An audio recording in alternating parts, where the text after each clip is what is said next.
You can never take our hearts away. You can never silence what we say. You can't hold us down another day. The revolution is getting closer. Stand up, take a side. Now you know the truth can't be denied. I promise you we won't give up the fight. We're rising up until it's over.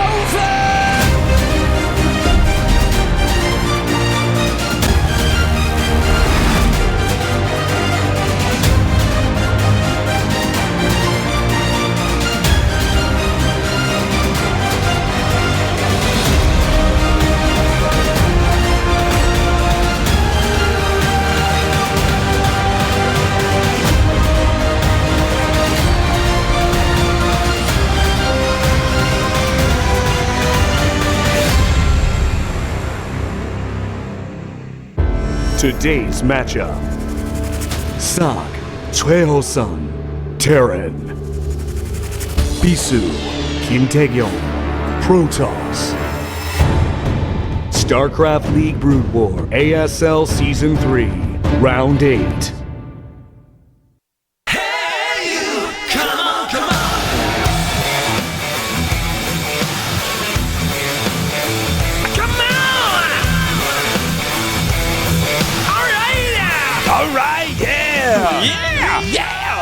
Welcome back to the ASL. It's Tasteless and Artosis as usual. And we are getting to the really fun part of the ASL now. We have an actual series. Yes, the round of 8 is where we transfer it right over into a best of 5 from best of 1 double elimination groups. These guys have had a long time to prepare for each other, and thus we see really fantastic matches at this point. So Sak did really well to get here. He eliminated Jaedong. He got through last. Yeah. It was socking, yes, to say the least. Yes. So we first had to try to accept that and acknowledge that, because it was very weird for him to. I mean, obviously anybody can beat anybody. If you manage to get into the ASL, but to go through both those players means that it is possible he will beat Bisu. I think Bisu though will be an even tougher challenge than Last or Jaedong. Yeah, Last and Jaedong both lost, but maybe if it was a best of 5, it goes a different way. We don't consider Sak as of yet to be at that caliber, whereas Bisu, we know for sure he is. He's been killing it on the ladder. Basically the best player in the world right now as far as that's concerned. And he got second place in his group. But again, the best of 1s can make it a little bit harder for these guys to stay completely consistent. That's right. But with this best of 5, and the fact that Camelot is not the first and last map, I'm feeling Bisu. That's true. Bisu is the greatest Brood War Protoss of all time, hands down. He's somebody who revolutionized the way that Protoss vs. Zerg was understood, giving Protosses a lot of new tools to dismantle even the very best Zergs out there. But his Protoss vs. Terran is something you have to be terrified of as a Terran player, because he can do everything and anything. Yeah, he is as dangerous as they come. Not known as the greatest PvT of all time, definitely more known for, as you said, that just ridiculously smart PvZ, but he is going to be more than a handful for Sak. Of course, here are our other matches. On Tuesday, we'll have Mong versus Shine, the big surprise. Some Mong Give yourself a glass of Mongshine. Yeah. It's kind of shocking to think one of these guys is going to be in the round of 4, but that's how the bracket goes, and it'll be cool to see if they can get an upset, maybe even get to a finals. And of course, next Sunday, Sulky versus Best. That's going to be what do you call it? A barn blower or something? What do you call that? It's definitely not a barn. A barn burner. That's a barn burner. A barn blower. It's going to be a barn blower, boys. Yeah. So Outsider is going to be our first map as well as our last map. Now, I feel like Outsider is going to be very interesting with these two players playing. Yeah. Bisu is kind of an Arbiter type Protoss, so that is definitely something that can help you out on this map. And Sak has brought very good strategies for the bizarre maps. And he's shown great games to his fans. Wow. Yeah. He truly has. Yes, he has. And he's been a good sport through these monotonous interviews talking about all the girl cams and drinking that he likes to do. That's right. Sak's been streaming a lot. He's been boozing a lot while he's streaming, but he's also winning. So we know what that means, guys. Drink more, I guess. I don't know. If you want to be a great player, if you want to win the ASL. He's been boozing and bamboozling, all right? That's right. He knocked out some great players to get here, so we'll see how he can do against Bisu. Like, again, though, it's a best of 5, so I just looking at that, I'm like, well, I mean, who beats Bisu in a best of 5? Okay, Flash, maybe last. Yeah, Flash maybe. Maybe like Stark or best. No one else? 안녕하세요, 서윤주입니다. All right, we're now going to go to the interview. 와, 감사합니다. Crowd is going wild right now. 지금부터 8강 A조 경기에 출전하는 최호선, 김태경 선수와 이야기 나눠보겠습니다. Stargirl says, let's have an interview with Sock and Bisu before the match. Hellos are passed around. 선수 정말 오랜만에 ASL 8강 But 무대를 지금 밟고 계신 것 같아요. 소감이 어떠신가요? 그래도 요즘에 So you're in ASL로 굉장히 많이 ASL 되는데 season 요즘에는 1, 게임이 너무 round 잘 of 8. How do you feel? 돼가지고 오늘 좀 편하게 Before, 왔어요. I was really nervous before I came to offline 네, matches. 저번 16강에서도 굉장히 편하게 오신 걸로 알고 But somehow I don't 있는데 feel that much 정말 anxiety at all right now. 최우선 선수는 My 늘 practice is probably going to pay off. 오늘 그래도 저번 주도 너무 셌어요 상대가. 근데 네, 오늘도 맞아요. 좀 세고 응원도 한쪽으로 몰리고 그래가지고 아이 그건 아닐 My last opponents were 거예요. really strong. 편하게 네. 와가지고 편하게 할 수 있을 것 같아요. And the fan support was really one-sided last time against me, so I'm not that worried this time around. 지난 시즌에 이어서 I'm just gonna go in the game with confidence. 8강 진출에 성공이잖아요. 정말 대단한 기량을 계속해서 보여주고 계십니다. So you 기분이 made it round of 8 어떠신가요? back-to-back. How do you feel now? 오늘 또 재판 나올 것 Yeah, but 같아요. last season, 그런 거 I 이제 was 좀 defeated 조심해야 될 것 같아요. 3-0. 네, 이제 또 최우선 I'm gonna have to be very 선수에게 careful. 여쭤볼게요. I'm not gonna drop my guard for a minute. 최우선 선수는 어제 이 기정화, 눈정화를 하면서 이 마인드 컨트롤을 하셨다고 해요. Last night, 네, 어떻게 좀 이 정화가 도움이 you used mind 되셨나요? control with your fans on the personal stream. Did it help a 징크스라고 lot? 생각하고 원래 하던 것처럼 봤어요 그냥. 네, 뭐 그래가지고 징크스처럼 했으니까 네. 이기지 않을까 생각됩니다. He said yes, and as usual, I 마음 watched 마인드 female streamers 컨트롤을 last 했다. night. 네, 네. 네, 정말 좋은 마인드인데요. I'm just doing what I 김태경 normally 선수는 do. 반면에 어제 방송을 키지 않고 정말 열심히 And he says that will 연습에 stop any 몰두한 것으로 curses 제가 알고 from 있어요. affecting me. 최우선 선수. So Bisu, you actually 많은 haven't been 분석하셨나요? streaming lately. 뭐 You've just been focusing on 없고요. preparation. 그냥 Tell us about that. 맨날 뭐 여캠이랑 술만 먹더라고요. 그래가지고 You know, there's not much I need to analyze in regards to Sock. 호선이 거를. 네, 이게 분석할 수 있는 거리를 안 준다는 He doesn't really 그런 practice. He doesn't do 말씀이죠. much, so I don't really have much 네. to go off of with that. 최우선 선수 그 뭐지 방송도 말씀하셨는데 정말 It's like 최근에 actually 강한 true. It's 선수를 funny. 꺾고 이 자리까지 올라왔는데 오늘 상대가 네. 김태경 선수예요. 자신 있으신가요?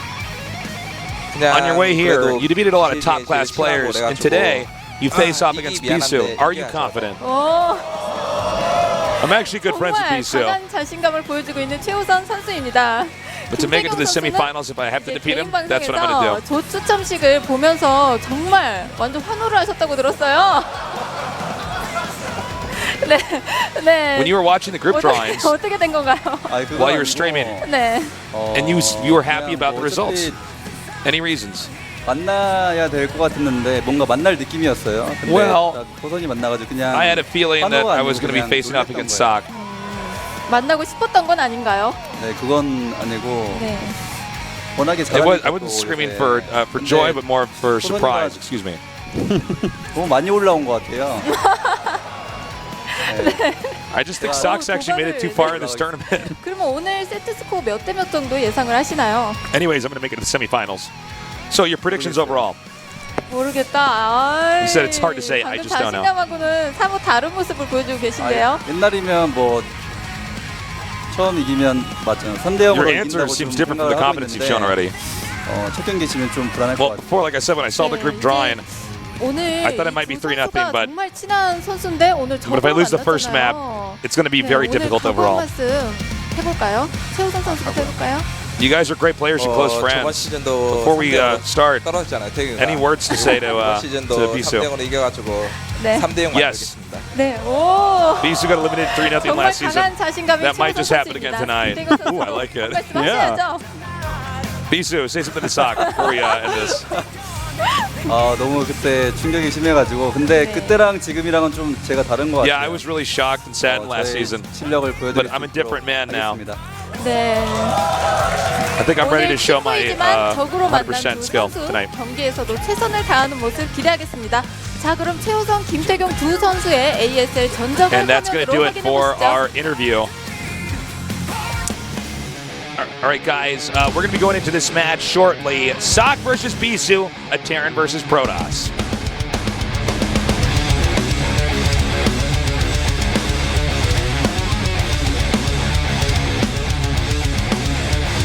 The secret's hidden in the dark, surrounding every part of our no light. Yeah, I don't know where they have come from, bleeding me into my dawn tonight. Blinding seeds into my mind to fear the world and all its life ignites. What doesn't kill you makes you strong. Can hear your words still all along tonight.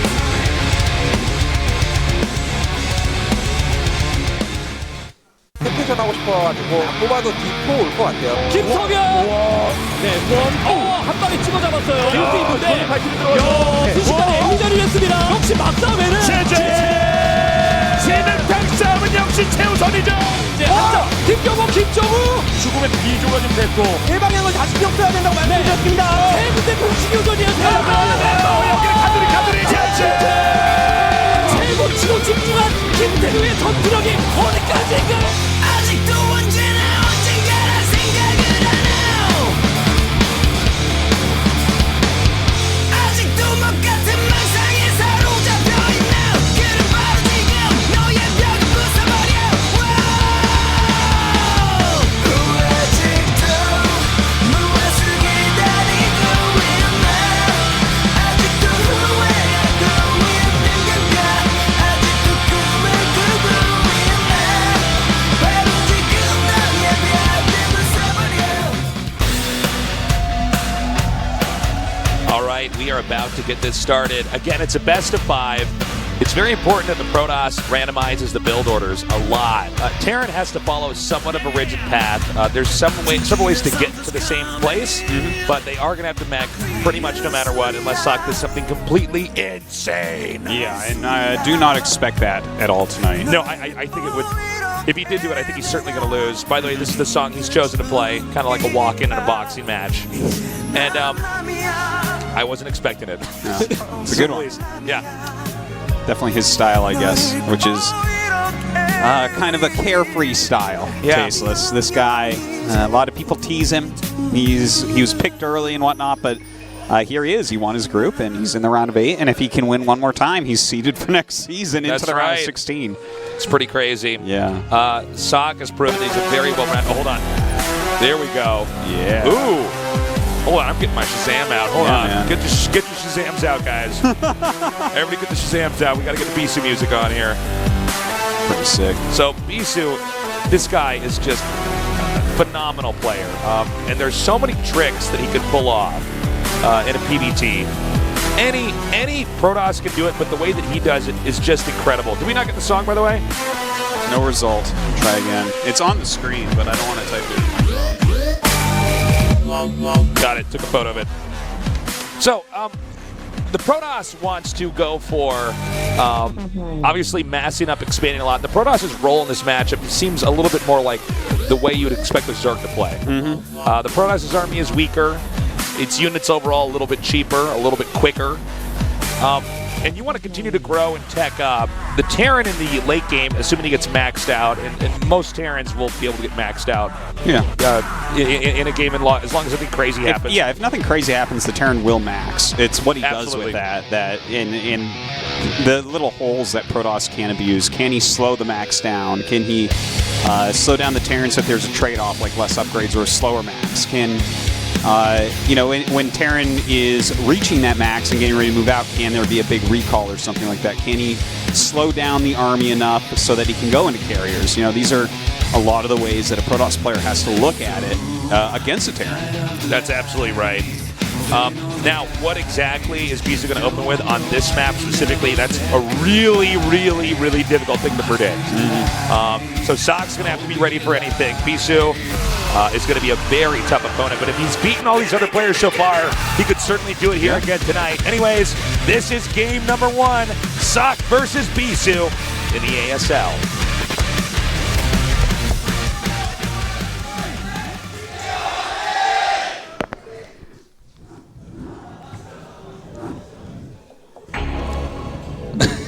Did Bisu get a cheer and Sock didn't? Is that what happened? It could have been. Or they tried to get one going? In the upper right, in the brown, our Terran player, Sock. Whoa! In the bottom right. It's only in 3 the red, probes. in the bottom right. What? Yeah. What? This what? is crazy. What? This is crazy. I don't understand. Is this like a... He could be... Trying to do a gas steal no matter what? Yeah, I mean, no, because he's sending in the probes actually too early, so it has to be a proxy gate in main.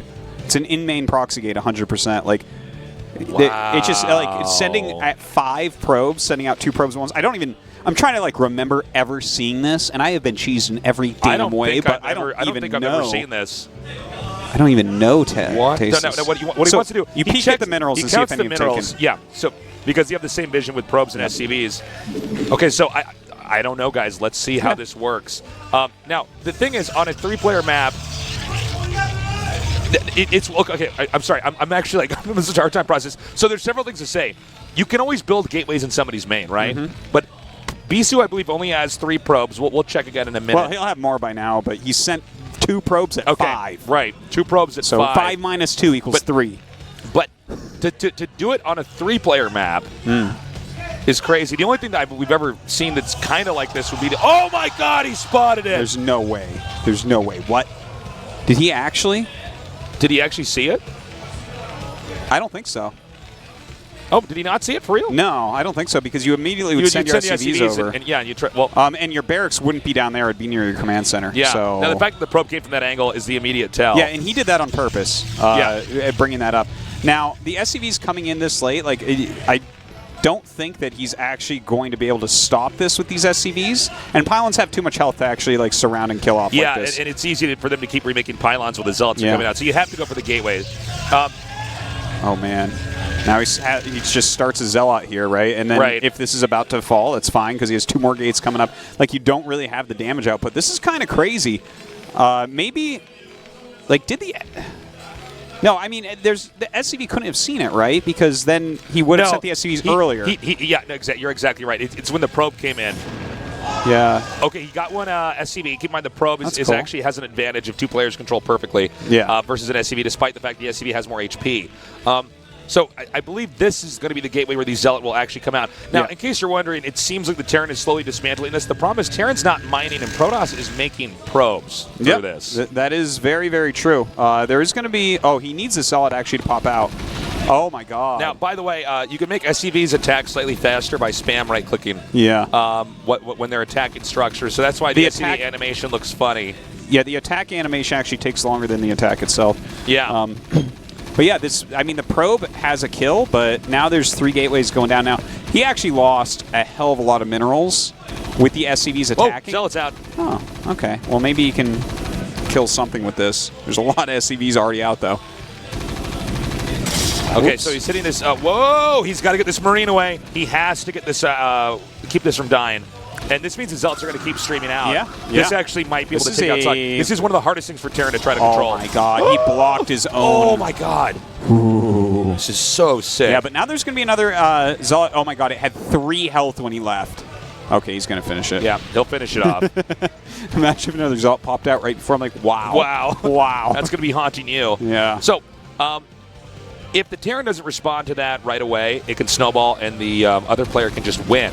But the fact of the matter is that he did hold it. But while you're doing this, understanding the economic pacing of Brood War is actually pretty damn difficult. But while Protoss did that, and yes, they lost gateways, and yes, they lost a Zealot, because workers bring so many more minerals back in StarCraft 1 and StarCraft 2, having those SCVs not mining while the Protoss is still making probes and getting a gas and getting his own gateway and cybernetics core back at home means Protoss is in a very good position. Yeah. Well, do you think that 100% put Protoss ahead? No, not. Actually, yes. You do think so? I did this a lot on one-player maps.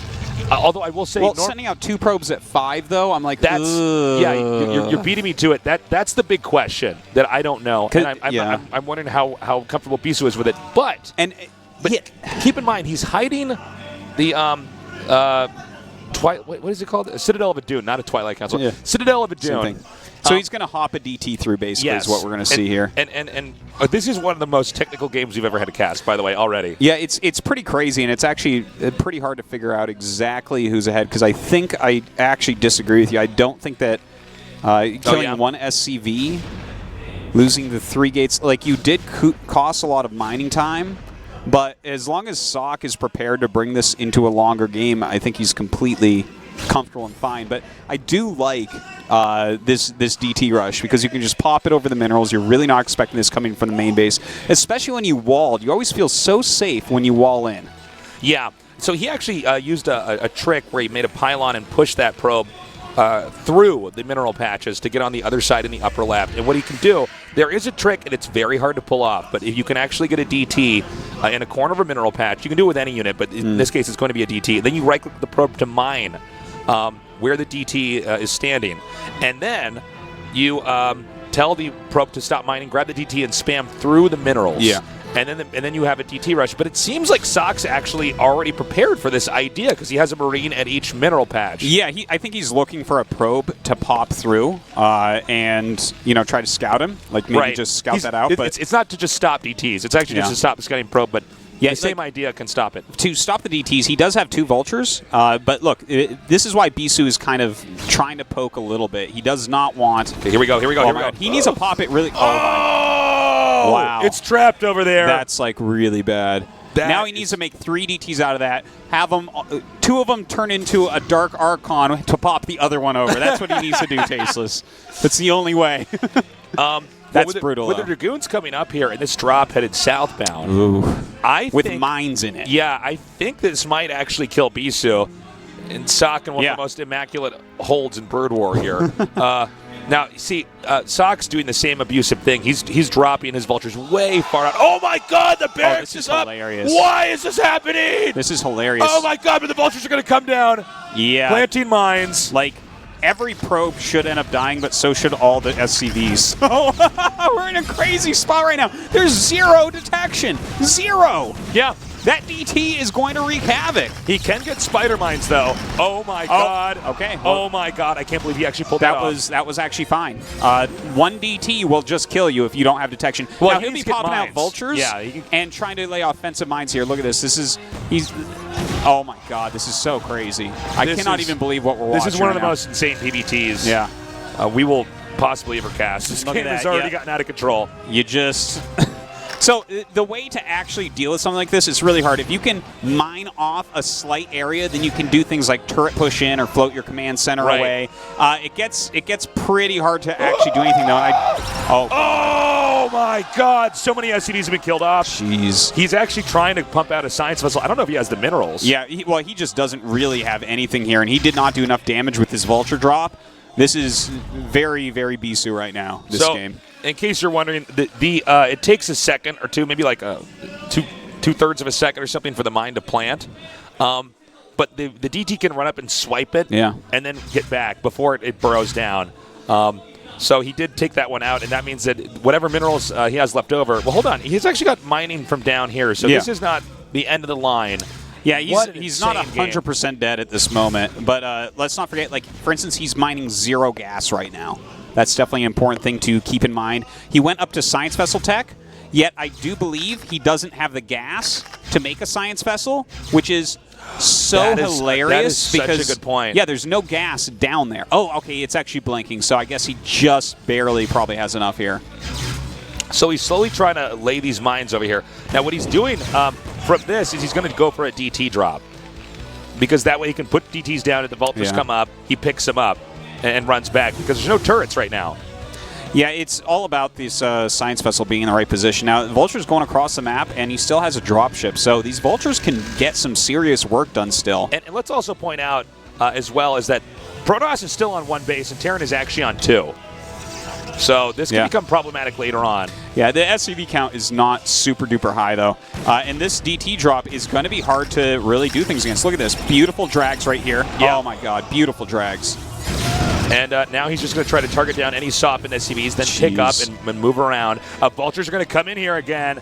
And if you can lay some mines over here where these Dragoons are, that could be huge, especially if they connect with some of the probes. Remember, workers don't set off mines attacking units do, but mines still do that damage to anything around them. Yeah, and it's a huge amount of damage. You see a bunch of them being popped right there.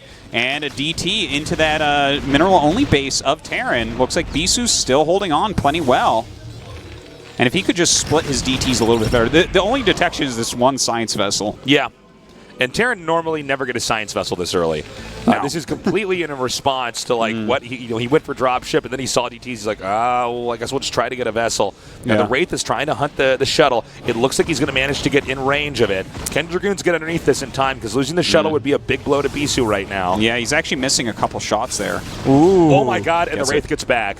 Yeah, very nice. Very, very useful to have that Wraith back as well. Can help pick off observers for the rest of the game. Sometimes when Terran's using so many Vultures and dropping like this, Protoss can actually just counter into the main. Yeah. Because as long as you have vision, then with the Observer, you can kill the mines that way. Yeah, like the Dragoons are going to be very powerful. Let's not forget, he was not mining gas for a really long time due to the DT push, and then he spent all of his gas on a Science Vessel. So this is a funny situation where he has like one siege tank. I don't even know if he has siege mode because he got mines and speed really quickly. I think he actually does it, but hold up. There's just one Dragoon here. Oh my God, the probes actually took it out back there. The Dragoons are now going. They actually should be going for the depot, but they're going for the barracks right up here, and it looks like Sok, although we don't have it on screen, Sok did drive back Bisu. Looks like these Vultures going to get a lot of damage done as well in this natural of Bisu, losing quite a few probes. This has been a crazy game so far. Can't even believe this is what we're starting with today. I know. We were talking about this map being so weird that there's a lot of very interesting strategies you could use on it, but we didn't know what. But this is some super advanced stuff from Bisu, but yet Sok is holding on and deflecting everything, and this really goes to show you what a solid player Sok is. It's kind of crazy that he was able to stay alive and get this vessel. It was a good choice to go for the vessel. You know, if you're trying to turret push towards the DTs, then Bisu's going to run around you for 100 years. So he's dropping these Dragoons over here, and he can basically keep them there for a little while until a tank can come and drive him back, and that's just slowing down the mining. And Bisu's trying to stabilize into like a normal Protoss game. That's really what he wants to do. Look at that great pickup. He might try to scoot over to the far right or something like that just to see if he can't get some more SCVs. Observers all over the place right now, just trying to scout exactly what's going on. What does this production look like? Is there an armory? Is he going to go for a third command center? These are all things that he needs to know.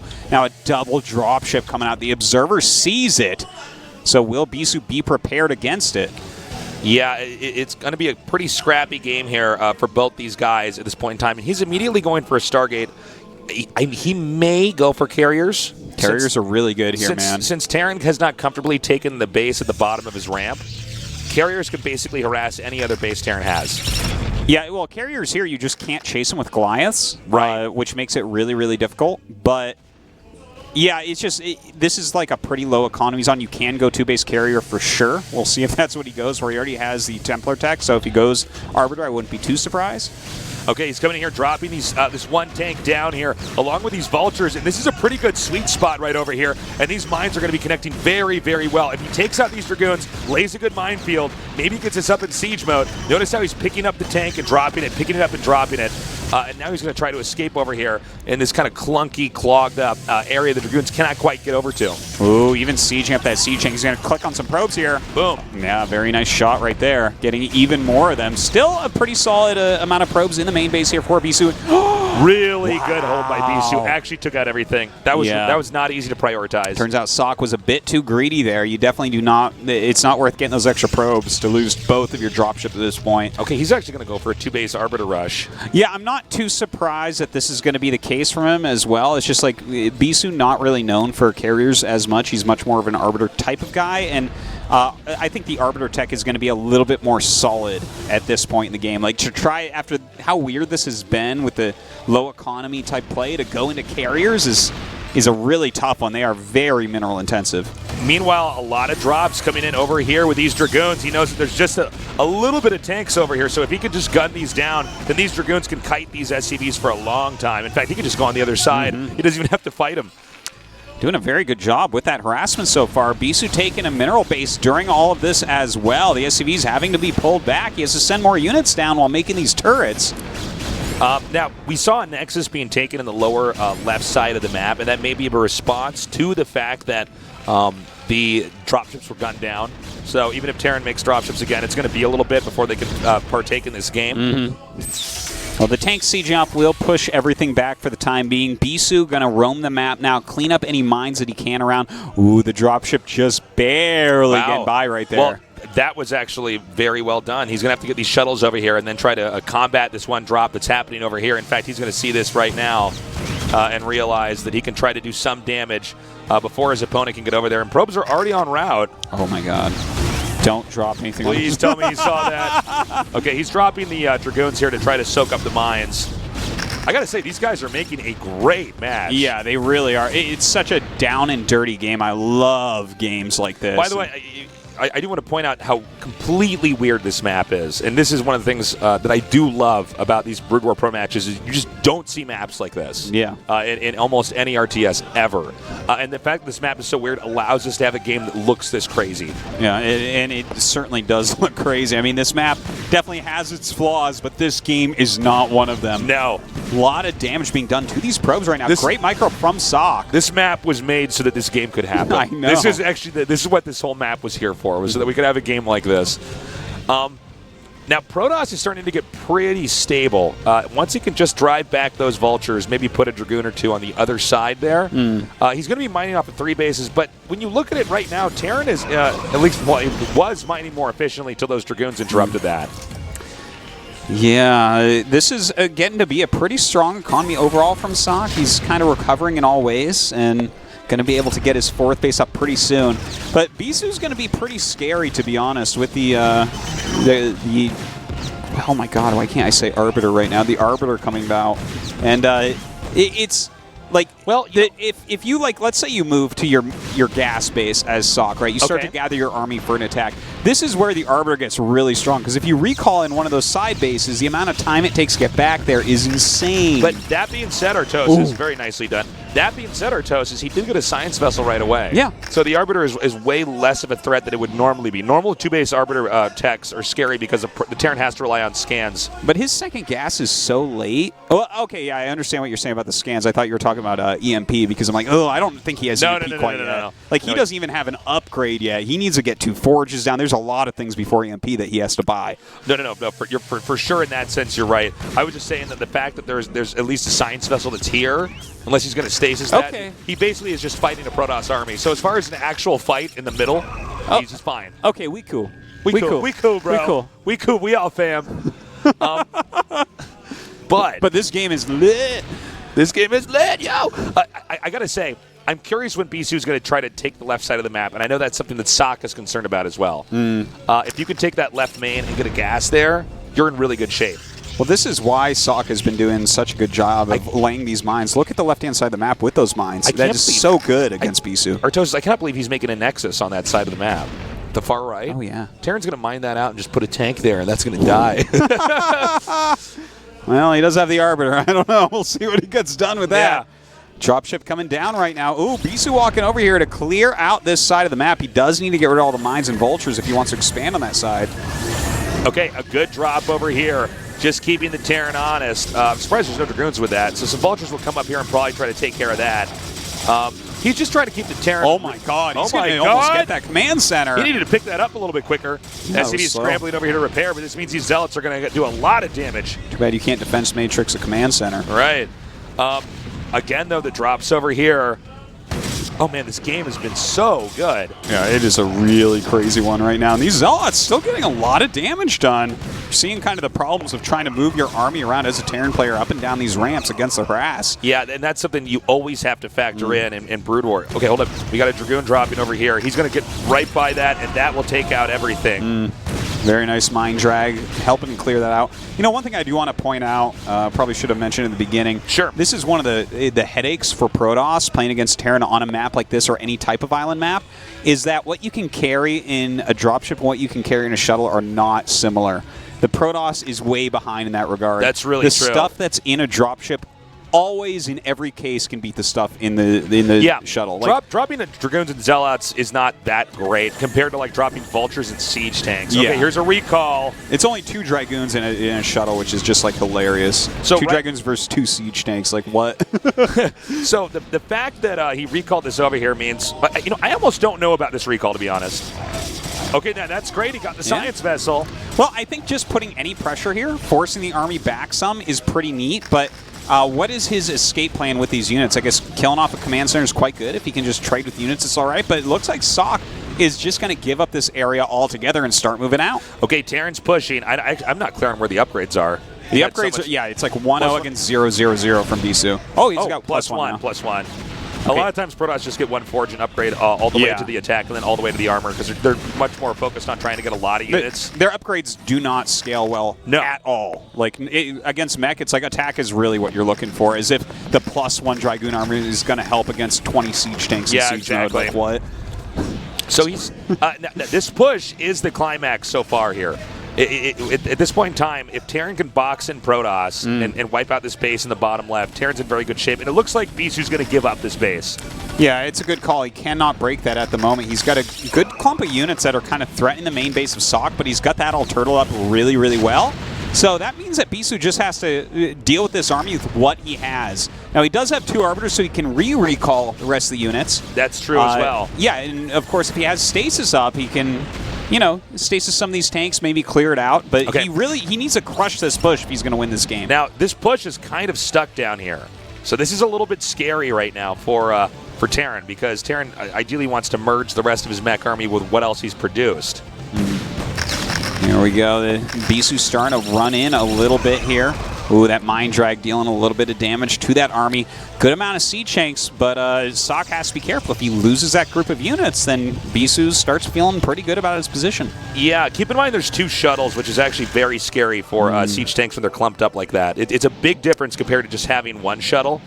He's got some Archons here. That was probably whatever spare gas he had. Yeah. I don't think he has enough gas bases to ever use Storm here if he's making Arbiters the whole time. Look at this. He's coming in, it looks like, for another recall. And in fact, he does. It looks like this one will be cleaned up reasonably quickly, though. Yeah, you actually have to have some Zealots usually when you do these recalls. If it's just Dragoons, it doesn't do that much, although I think that was kind of a futile attempt anyways. Yeah, even if there were Zealots there, he was already super ready for that. 3 missile turrets, a science vessel, and everything else.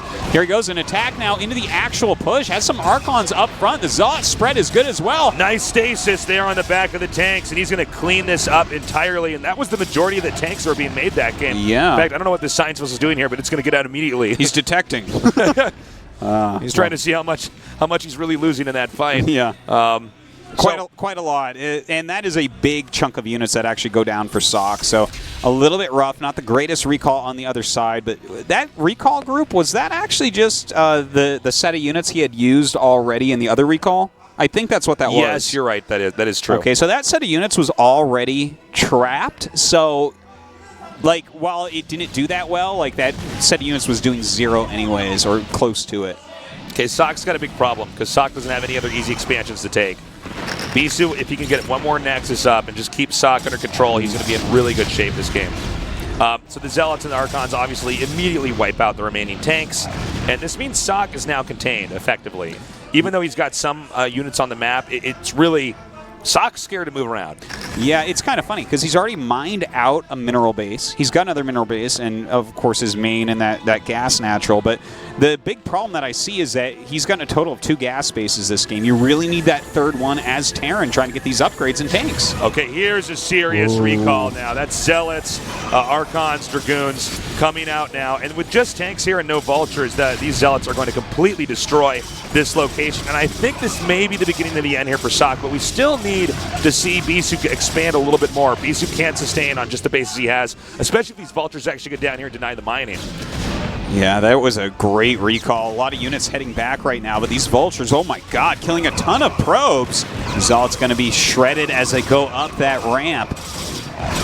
And you can see now how complicated the situation's getting for both parties. Bisu needs another base, but the other bases are like way in the left side of the map. And like Artosis was saying earlier, Terran drop ships, what they can drop out is a lot scarier than what the Protoss can use with the shuttles. That's why Protoss has arbiters, basically, is that's how you can really do a massive drop in this game. That's better than any amount of drop ships. You fly with drop ships, they just stasis them with the arbiter, then recall. Okay, like it's pretty brutal, but Bisu's doing what he can with these slow shuttles. The Vulture's kind of giving him the runaround at the moment, and still able to deny. See, this is it's like 4 Vultures. Are you going to beat that with 4 Zealots? No, never. No, not in a million years. Yeah. Terran's going to try to push out, though. I'm not sure, just because Bisu hasn't been mining that much, if he has an adequate army. Now, the Arbiter can slowly kill off these Vultures, but it takes a long time. Oh, God. So he drives them back a little bit here. Yeah.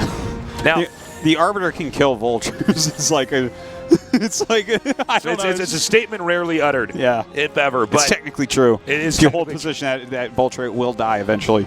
Okay, but Terran's moving out. Terran's got +2. I think Protoss has +2 as well, so they're staying even in that regard. Normally, Terran wants to have armor with this, but because the start of this game was so crazy, he did not get it. Oh, God. Here they come. EMP before the stasis goes down. Very nice EMP, Can he get but a another second one coming up.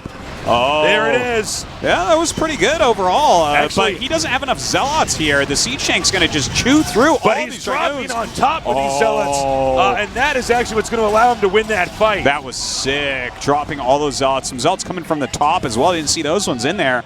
But a couple good stasis and all, and he basically cleared that army. Bunch of Vultures coming. They're going to try to lay mines in between the rest of his army and the rally point. This is really important for Sok. He wants to save any units he can, or at least be cost efficient with them when they come out of stasis. But Bisu knows about that, and he heads those Vultures off. By the way, we saw that probe going around. You see it right there moving through the army. He needs to get that base set up. In fact, it wouldn't be a bad idea for the Terran to right-click on that probe and kill it. Yeah. It's very true, yeah. Yeah, because anything to delay the Nexus from being taken. In fact, I think he might have. Did he? He might have. I'm not. I don't see the probe anymore. By the way, Artosis, Terran actually got that top center base. It's out in the open. Yeah, it is a mineral only. But if he can continue to macro up, oh my God, a Siege Tank in the middle of nowhere. A little bit sloppy there from Sok. Every Siege Tank really counts, and he is just going to have to run away. This is getting pretty dire, Tasteless. Yeah. I'm feeling it for Bisu, but keep in mind, he's going to be mining out that natural from his main pretty quickly here. And at the same time, Bisu's not going to have anything to mine from, because this base, it's low on minerals, and it's easy for the Terran to deny mining here with these Vultures.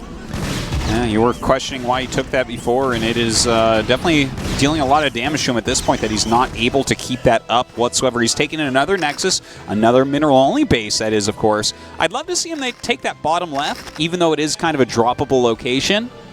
Yeah, like the very bottom left? Yeah, and I want to see him take another gas as well, if possible, because this is becoming so Vulture heavy that if it turns into like lots and lots and lots of Vultures versus equal number of Zealots, that gets really tough for Protoss. Yeah, I mean, you can, if you have enough Vultures, just take on Zealots and Dragoons, and that's probably the only thing that really Sok can make right now, but Vultures are fine. The more you have, the scarier it gets. You only need, You think of the Vulture as a support unit for the Siege Tank, but in many cases it's the other way around. You need something that makes sure Dragoons don't counter your Vultures, and if you have that, your Vultures counter everything. That's right. Bisu, again, any units he loses to mines here is going to be bad. By the way, guys, Archons do not set off mines, but the rest of the Protoss ground army does. Yeah. Archons float, if you're wondering why, just like drones, SCVs, and probes. Don't ask me how or why. Vultures as well don't set off mines. That Archon lore, man, I don't get it. Yeah. Well, good thing Vultures don't, because TVT would be the dumbest matchup on Earth. Oh, absolutely. Vultures dragging mines into people's bases. It would be hilarious, too. It would be like yakety sax playing as they run across the map and their speed. So, Bisu's coming up here. Now, Bisu's agenda is just to keep Terran on the same number of bases he has. It's very tough. You can see Terran's tried to do a little bit of refugee mining where he comes in there, sucks up some resources, and backs up. Terran's kind of on the run in this game. He is, but if he gets all of his units together, this is not like... Both of them have been so hobbled. The thing is, Sok keeps moving into the map. We've seen a couple attacks now where he moves out and Bisu is able to break him because this has been such kind of a down and dirty game. But I feel like if he just turtles heavily here. I agree. And takes bases and just starts eating up the map, that over time, Bisu's not going to be able to do anything. The only reason he's able to do anything is because this game is so scrappy.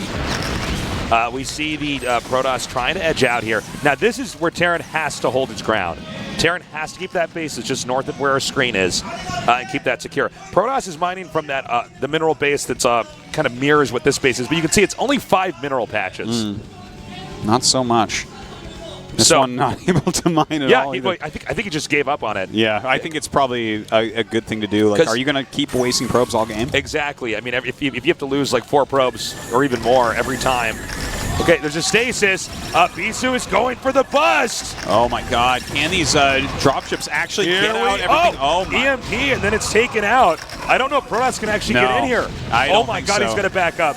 That was super cost inefficient right there. In fact, he's losing just about everything. Both of his shuttles, his observer, his arbiter, basically everything but a few Dragoons dies there. So Sock is looking poised to be able to take this game. That's right. And this is going to be... Keep in mind, guys, this started out with 2 probes sent out at the start of the game to make gateways here. Arctosis, this is the best PvT we have casted in modern StarCraft.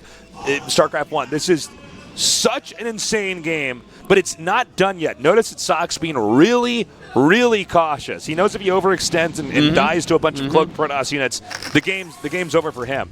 Yeah, this is looking so good for him at this point, though.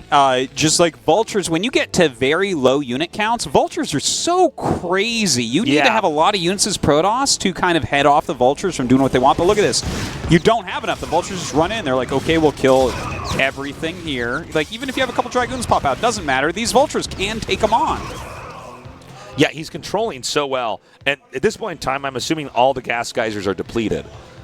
Yeah, probably. Right? Yeah, so that means that even if you lose as an observer, it's bad. Because that costs a lot of gas. And depleted means they mine 2 gas per run instead of 8. So that is, 2 or 8. What's the difference?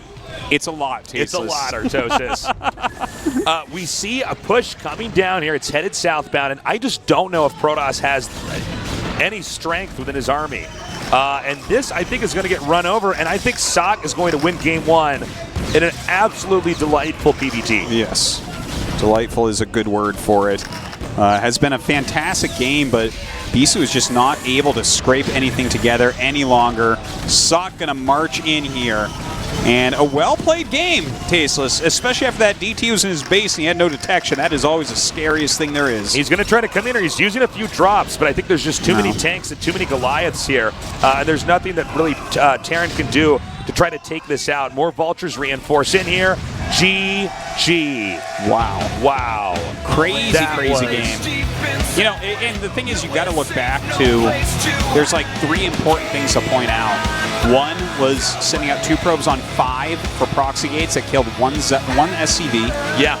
And then number 2 would be the DTs getting into his base when he had no detection and thus was not mining gas for a million years. And third is that Bisu was on 1 base just about forever and lost a bunch of probes on 1 base. So that was such a wild early game. Like, we'll never see another one like it, Tasteless. A true snowflake. It really was. All those drops, everything going back and forth. Terran eventually surviving into the late game. Bisu managing finally to get that mineral base.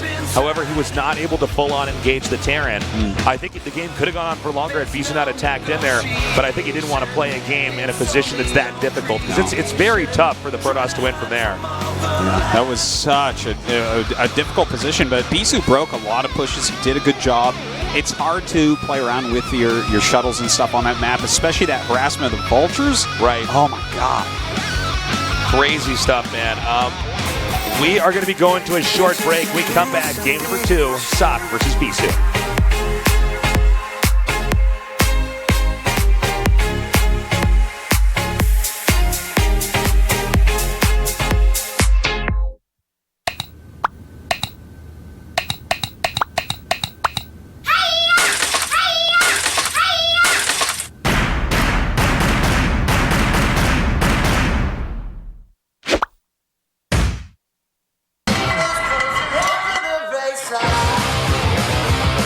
지금까지 방구하러 가서 나쁘다는 말 들어본 적 있어? 모두가 쉬쉬해온 방에 대한 나쁜 정보. 다방면으로 보자. 다방.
월드 오브 워시예요.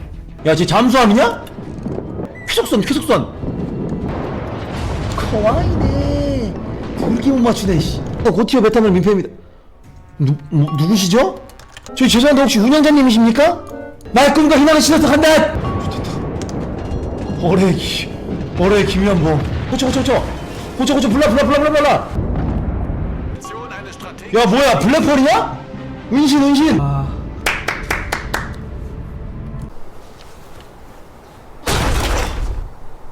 뭐야 이게? 설마 탄? 전국민 슈팅 그라운드 탄! 지금 사전 예약하세요.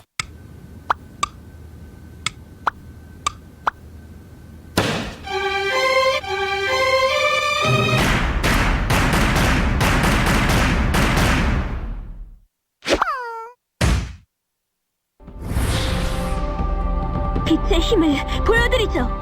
반갑네. 얘들아, 힘을 빌려줘.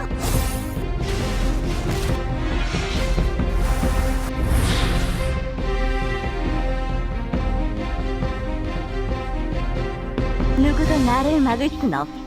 방해하겠다면 전부 부숴주지. 판타지 마스터즈 2. 냄새가 나. 어두운 곳에 숨은 냄새를 풍기는 바로 너! 원인은 쾌쾌한 에어컨 냄새. 신제품 페브리즈 차량용으로 상쾌하게. 차량용.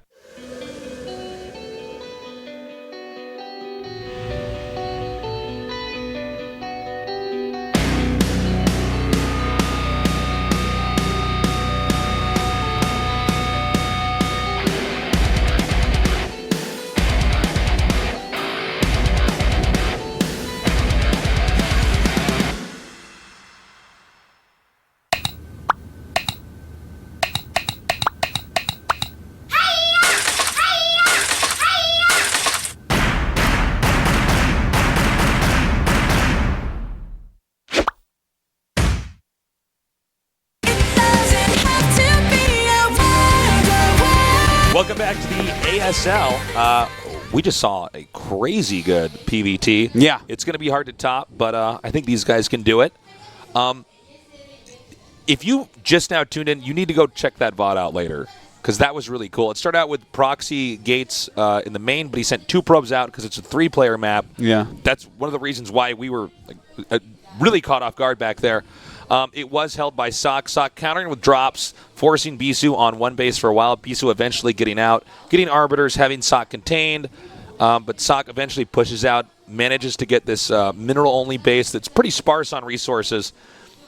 Bisu tries to pull the trigger and end the game, and it backfires. The counter push wins. And Sock is now in a 1-0 lead. It was a crazy game. It was madness. I can't imagine anything standing up to that for the rest of the night. I'm going home. I'm going home. See you later. The series is over. Sock wins. Okay. But it's not that simple. It's not that simple. We're going on to Andromeda next. Now, Andromeda makes for a much more standard-looking PVT. Yeah. And Andromeda, let me tell you, Terrans don't really like this map. It's a very tough map to play. Obviously Protoss is going to get a lot of bases very quickly. To secure the third gas, I get you're going to generally take that kind of middle base. It's hard to take islands. Even though That's you can right. fly a command center over there, it's not so simple. You have to get a dropship, and just like, even though dropship value is technically higher for Terran, what they can drop out, it gets nasty, especially considering carriers and arbiters can kill it. That's right. But I think Bisu can still take this. Let's see how Bisu opens. The Terran is always opening in sort of the same way, but the Protoss has a lot of tools to disarm a Terran at the start of the game, and Bisu is obviously someone who's going to exploit that. Bisu is hungry to win an ASL. Sock eliminating Jaedong and eliminating Lass in his matches in the group stages. He could kill another god, Artosis. What if he became the god killer? That would be the craziest. Him versus Flash in the finals and he wins, and I'm like, I just don't understand the world. All right, guys, this is game number 2, Sock versus Bisu in this ASL best of 5, a fight to move on to the round of 4.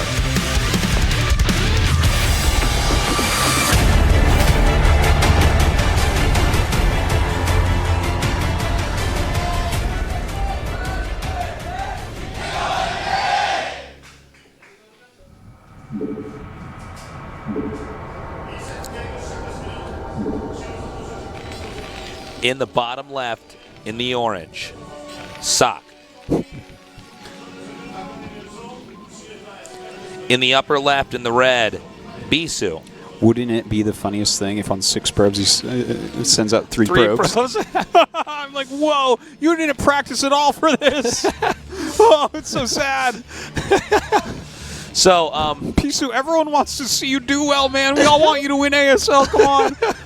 What are you doing? Just proxy gate every game in the main base. It gets worse and worse as you... Game 3 tries a cannon rush. I'm like, no, it's Terran. They have Marines. It doesn't work. Cannons take 3 hits to kill an SCV. It's never going to happen. So, I do want to point out that last game, so much was happening that we actually never really got to like banter or talk about anything. And this game is a complete reversal. Look at this. Oh my God, he's going to make... Oh God, he's doing this without a depot, isn't he? Yeah, by the good old Panda Bear guy we passed back there. He is getting 1 barracks. And he's going it's going to be a BBS. He's going to barracks supply this. Now, BBS is traditionally used against Zerg players to shut down the hatchery at the natural expansion. But he's going to send out these 2 SCVs right away. Panda Bear guy, man. How long have you watched Tasteless Cast? Artosis, you just wish you were there cast with me when I point out the Panda Bear guy. Oh, man. It's all right. I'm here with you now. Yeah, thank God. I'm here with you now. now. We have way better memes now. 6 city, huh? I'll take you ladder points. Tasteless best days are behind him. So yeah, the BBS. So this is like the ultimate economy cutting cheese from a Terran player. That's right. You know, you're just making basically lots of Marines trying to kill your opponent, catch them off guard. Now, Bisu's not going for a Nexus too quickly. Like if he was going for a Nexus off of a Zealot, which you sometimes see without a gas, that would be very good for Sock. But that is not the case here, which is really, really important. Now, Bisu scouting through the center. Will he check for this? I think he might be doing a cross-spot scout. Yeah. Yeah, this is... You want to play a slightly different style up there in the very corner. Oh, my God. He might end up tipping his hand. Wow, that just was close. barely. Okay, it's because his SCV saw the gate. Oh, my God. Oh, my God. This is so crazy. God, he's going to find it. Okay, so he sees it. Now, this is important. There is no spotting of any other minerals right now. I want to see this probe go somewhere near minerals. He's trying to slow down some Marines from going over, which is very useful and good. But if he can't probe drill at all, this could get very dicey. That's right. So he's actually going to deny the bunker here. The SCV is repairing itself. He's coming in. 1 Zealot's out. Very important that it's a Zealot, not a Dragoon. Oh, there it is. There's the drill. Yep. Okay, that's really good. He kept a probe alive in the center of the map, so he can actually drill through here. That's right. So important to be able to drill against something like this. Otherwise, the SCV's body block and you lose. Okay, he's doing a very good job so far. The Zealot's not taking too much damage. The probes are still hurting these Marines. Yeah, and he can lose an okay amount of probes here, to be honest. Like, if he just can somehow end up stopping this, he needs to get some Dragoons out. They can out-micro Marines for days. Well, if Terran doesn't get the bunker up, Terran's going to lose this game. Because when Dragoon range finishes, as long as Terran doesn't have an overwhelming amount, you basically win. Yeah. And but this number of Marines right now is a threat, and if he can get up to where the gateway is and take that out. Oh my God! Look at this. He's trying to target on the Zealot. He does take it out, but that means the probes have time to surround the Dragoon, adding a lot of damage and screw up the AI of these Marines. And he's going to clear this set of Marines easily. And now, how many probes does he actually have left, though?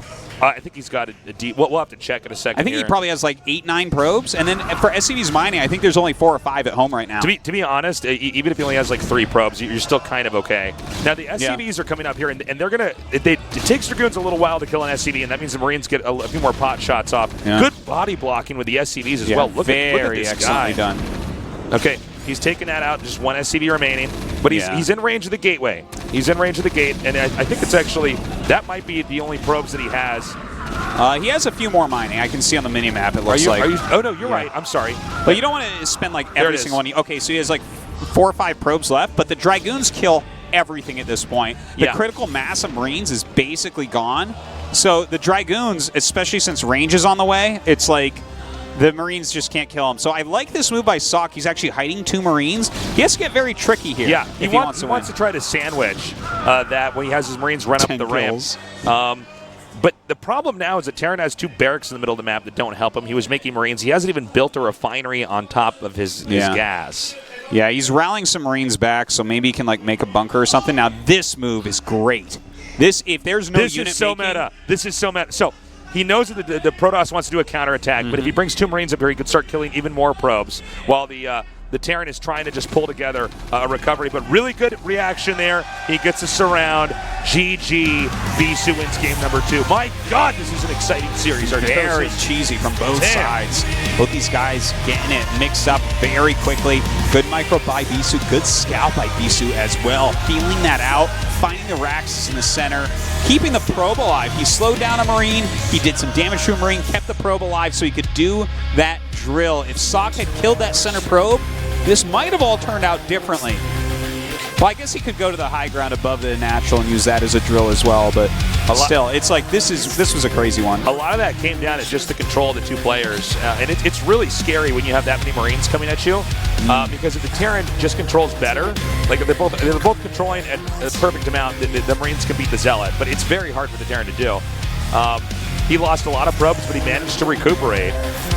And I gotta say, man, what a treat of a game. Yeah, I'm loving these very aggressive openings from both sides. Now, the next map is going to be Camelot, so it's Bisu's turn to cheese. Could be right, Artosis. With Bisu winning that game, it's 1-1 right now. It's a best of 5, so we've still got a long way to go. Anybody could take it. Don't forget our last map. If we go to game 5, it's Outsider again. Oh man, one can wish. We're going to go to a short break, and when we come back, game number 3, Sock vs. Bisu. Stay tuned.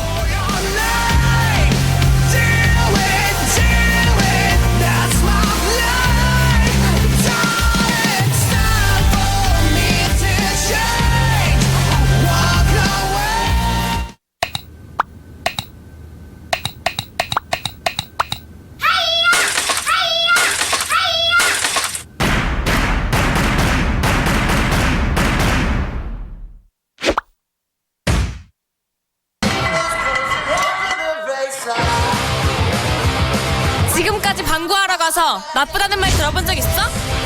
모두가 쉬쉬해온 방에 대한 나쁜 정보. 다방면으로 보자. 다방.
스노우를 그렇게 좋아해요. 이 표정 뭔지 아시죠, 여러분?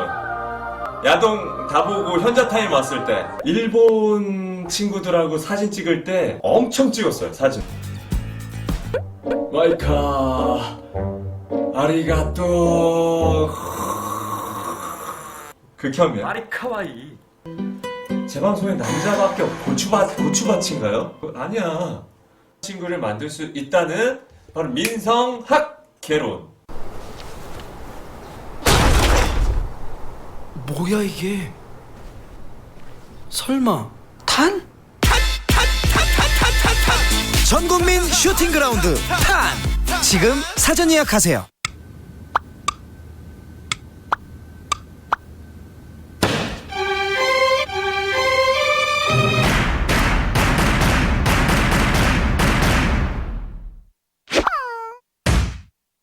월드 오브 탱크 블리처 맞춰주면 터지죠. 나이스. 야, 내가 제일 잘하는 것 같은데 일반 요즘들 중에 맞지? 소련이 좋다고? 이거 멋있더라. 사막. 오고 자 운전 잘해줘야 되죠. 뒷부다 나와. 죄송합니다. 터집니다. 똥 탱크 새끼들 앞만 보고 있지. 당원의 장사. 탱크가 너무 약해. 튕겼습니다. 이 튕겨 나오네. 왜 이렇게 센데 이 탱크? 월드 오브 탱크 블리츠 많이 사랑해 주시고요. 빛의 힘을 보여드리죠. 반갑네. 얘들아, 힘을 빌려줘.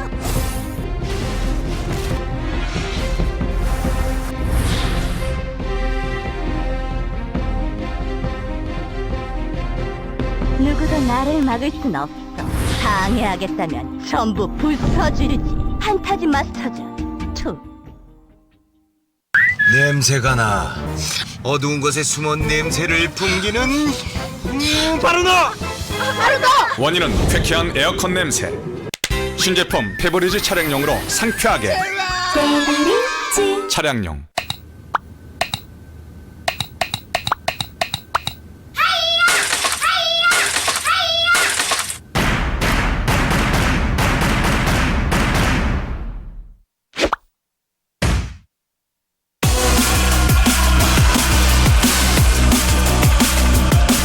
Welcome back to the ASL.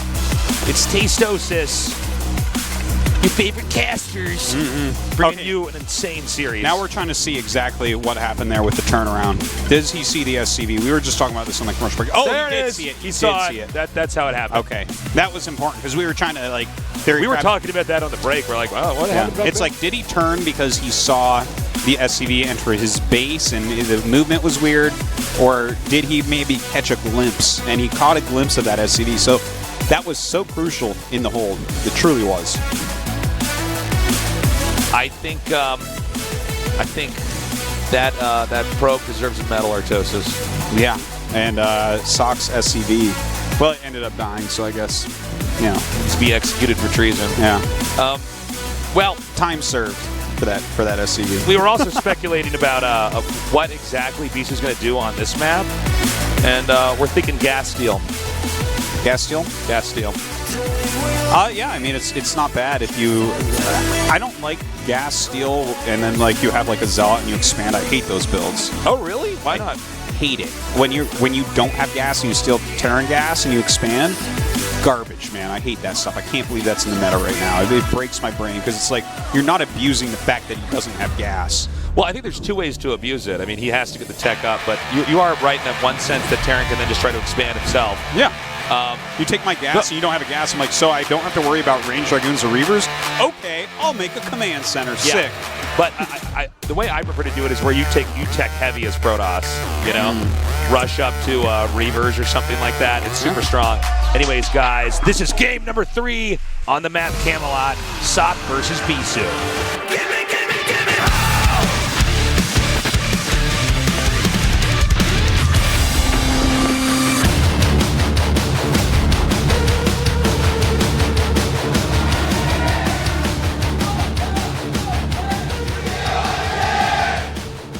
Crowd is hype. Yeah, man. How can you not be with games like this? I want to see a cannon rush. I've changed my mind. That's what I want. In the bottom right, in the red, Sock. In the bottom left, or on the upper left, excuse me, in the yellow, it's Bisu. You know, truthfully, I would love to see Bisu do some crazy, like some special tactics, crazy level stuff. Okay. You know, this map is really hard late game, so maybe try to find a way to have a weird amount of units at a weird time because, like, not too many Terrans really fall over from DT drop. You know, Reaver is pretty vanilla. Like, everyone knows how to block Reaver and not take too much damage. I mean, Bisu is such a great player that maybe he just, like, goes for a Reaver and does fine with it, but yeah, I don't know. It just gets to be such a tough map later on in the game that I feel like he needs to get some sort of edge because Sock has shown himself to be quite a strong Terran player, which is not something I ever expected to say. You know, it's funny too because they're 1-1 right now, but who won in the long ass macro game? It was actually Sock. That's true. So we don't have Bisu scouting right now. This opener looks very normal. Artosis and I are currently under the opinion that This map is very hard for Protoss if it goes on late enough because Protoss doesn't have a lot of places to expand, so I can't imagine that he just plays Arbiter tech and just like tries to last and run around and try to do recalls. I don't think you can go carriers here either. I agree. It's too wide open and it's too close. So if you sniff carriers, you just like unsiege and walk 2 screen lengths and you kill all their bases. Yeah. So there's some weird tech. Now, I think if you go carrier, it has to be something that's so weird, like you're going like with an expansion 2 gates, and then you just have carriers hidden somewhere, and you're like, ah! Yeah, it would have, now it would have to be like a 2-base carrier. Now you're out of the game. Yeah. So, which is why I say, like, let's see something truly crazy, like a Bulldog special attack, something like this. But Korean Protosses are notorious for not liking that type of crazy all-in. So I don't know exactly what Beast will have planned, but he will have something planned. This is the hardest map in the pool for him. It's the one that he vetoed to make sure it wasn't first and last, and rightfully so, because it is quite difficult against Terran. So, what is Bisu going to do exactly? We don't know. Even if you manage to gimp a Terran and slow him down and get ahead, Terran can still play the long game. So that's what we're really watching for. Now, the probe doesn't really get to see anything, to be completely honest. Seeing a Marine doesn't help you at all. Yeah, he sees that there's no command center, and like even if there was a command center that quickly, their barracks would be up there too. So yeah, and just so you guys know, it's not really normal ever to like make a command center in your main and float it down there. Just because you're losing mining time. No, you'll do that with like some builds, like if you're doing like Siege Expand. Yeah, sure. But that's like a build that no one really uses. It's a pretty obsolete. Yeah, it's old. It's like for people who didn't know how to micro. Yeah, it really is. It was like the original way to expand against Protoss. It's like, well, I can't do anything against these range dragoons. So you just like siege your tank, and then Protoss is like, okay, you can have the base. It's like so true. So he's gone 2-gate Dragoon. Not necessarily 2-gate Dragoon Rush, but he could try to put some pressure on. Now, see how he has 2 Marines in the front and then 2 in the back? Sock is masking what's going on. So if the probe comes in here to check again, he sees 2 Marines and goes, huh, it's a little bit less than I thought. Yeah. And then let's say that there was an attack that happens. The rest of the Marines come up there. And this is really good from Bisu to be on 2 gateways right now. I think he kind of sniffs out that something could be wrong here. Yeah, you want to be careful because on maps where you don't have a ramp like up into your main, sometimes Terrans can just rush you and do a lot of damage or kill you. Yeah, and it's hard to tell exactly what's going on as well because, again, on ramps, on mains without like ramps and stuff, you're going to see slightly more Marines anyways, just because they don't have any high ground advantage to stop Protoss units with. Exactly. So, okay, the Dragoon's kind of poking out over here. He's going to have that range done pretty soon here. Ooh, the SCV coming catch. up. Yeah, if he scouts no Nexus, that's really important. Okay, he sees no Nexus. But he sees the probe coming. Yeah. Now. And he actually is going to keep the command center back here. Yeah. Which is interesting because, like we were saying before, generally speaking, you see the command center made over there. Until you're in like super late game where you might make something and try to float it out. It's a safer play, though, overall. Like, it's less economic, but, for instance, he just scouted that there was no Nexus. Good so control. If there's no Nexus, I mean, this is going to be, like, the safer play.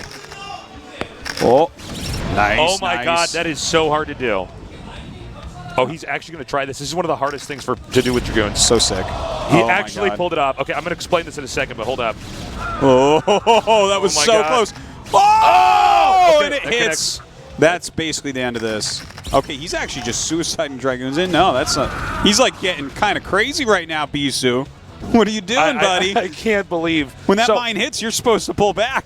So what's happening there is the mine, if a mine pops out and Dragoons are attack moving, the mine hits right before the Dragoon can shoot it down.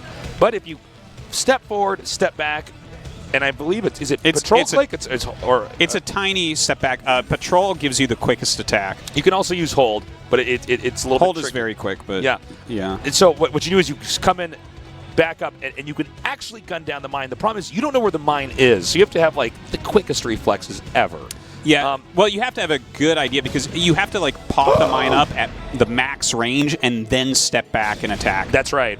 And by the way, for anyone who isn't aware of this, different buttons give you different attack speeds, and which is important. But anyways, oh my god, actually stepping forward right now, the Dragoons actually dance on top of each other there for a moment, but he's still going to pick off every siege tank. That was so good. That's so crazy. The Dragoon bust actually is working so well. Oh my god. This is, I kid you not, one of the hardest things for Protoss to do, and probably the hardest thing for Protoss to do in the early game like this. Oh, dude, he's just doing it. Look at this. Look at this. Look at this micro. Oh my god, he's so good. Jeez. I cannot emphasize how hard that is to do. And the problem is if you make one mistake and it connects on you. Oh my god. I cannot believe he's doing this micro. This is so crazy what we're seeing here. If you make one mistake when you're doing this, and Beast already made one, usually you can end up losing the game, or at least have to pull completely back. Yeah, like when a mine hits, it's like kind of the end of this type of play. It takes some damage here on this Dragon, but this micro is out of control still, picking off so many mines, so many units. The SCVs have been pulled forever. Okay, oh my god, he's going to try to kill another siege tank here. He's definitely going to lose everything. No, he's not. Oh my god, the mine dragging into everything. And he's going into Reaver with this. Dude, he has got this game. This is so insane. I cannot believe the damage that he has dealt. Okay, he's coming down here now. He might want to try to get underneath the where the command center is so it can't land, but it does land. So he's going to be trying to micro on all these different fronts, but he's got a Reaver coming here. And remember, he's been killing tanks the whole time. He's been killing tanks throughout this game. And he has Dragoons everywhere. Oh my god, there's a Dragoon in the main, 2 at the natural. And only Vultures are popping out. Like, he's not going to be able to do anything against this Reaver. Keep in mind, he's having to micro on all these fronts while do everything back in his base. So it's super taxing as far as APM goes. But the Reaver's going to come in here. I don't know if he has siege mode or what. Even denies that. No, I don't think he does. There it is. He sees GGs. it. That's the kill move. Damn. That micro. That was crazy. Out of control micro right there. Just like Bisu got angry there, Tasteless. He was like, 1-1, no! He shot down. I lost count of how many mines. I think it was like 9 or 10. It was crazy. He shot down. That is it is very hard to do as a Protoss player, and very frustrating as a Terran to just watch them dismantle all of your mines like that. It's so hard to do that we don't really see it used. I really it's dangerous. I saw I think Anytime do it a long time ago, and it was incredible. But you generally don't want to do it because you're having to send probes back to mine to make stuff. You have to be so on top of your army. Yeah. But he just did it. And you got to be careful too. What if, for instance, you're attacking the Dragoons as they're stepping back to attack? That can screw things up a little bit. You're taking extra damage from the siege tanks, something like that. But his picking off of the siege tanks, his dragging of the mines, Sock just completely unable to do anything there. Sock actually took off his jacket, by the way, because he is heating up, man. Yeah. He is an angry Terran right now. Losing a game like that is really frustrating for a Terran player. Yes, that is really an understatement, especially for this map, a map where you are expecting that you can take the game and have a 2-1 victory, 2-1 lead, rather. We're going to be back with game number 4 in just a little bit. Stay tuned.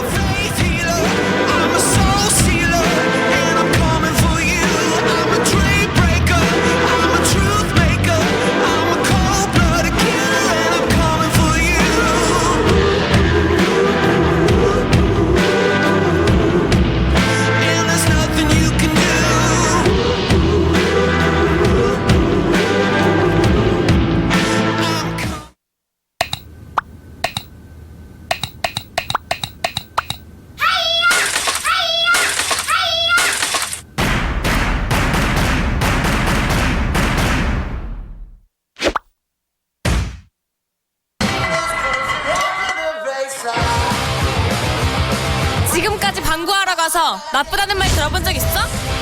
모두가 쉬쉬해온 방에 대한 나쁜 정보. 다방면으로 보자. 다방.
월드 오브 워시에요. 야, 쟤 잠수함이냐? 쾌속선. 커와이네. 불기 못 맞추네. 씨. 고티어 메타멀 민폐입니다. 누구시죠? 저희 죄송한데 혹시 운영자님이십니까? 나의 꿈과 희망을 실어서 간다. 어레 김연봉. 호쳐 블라. 야, 뭐야, 블랙홀이냐? 은신.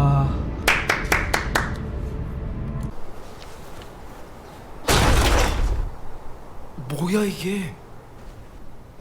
설마 탄? 전국민 슈팅 그라운드 탄! 지금 사전 예약하세요.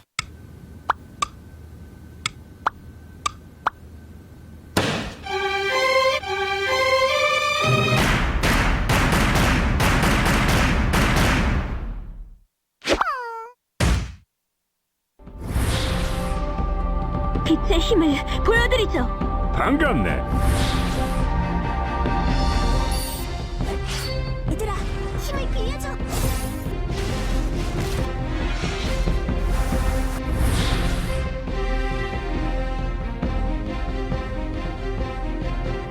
누구도 나를 막을 순 없어. 방해하겠다면 전부 부숴주지. 판타지 마스터즈 2. 냄새가 나. 어두운 곳에 숨은 냄새를 풍기는 바로 너! 바로 너! 원인은 쾌쾌한 에어컨 냄새.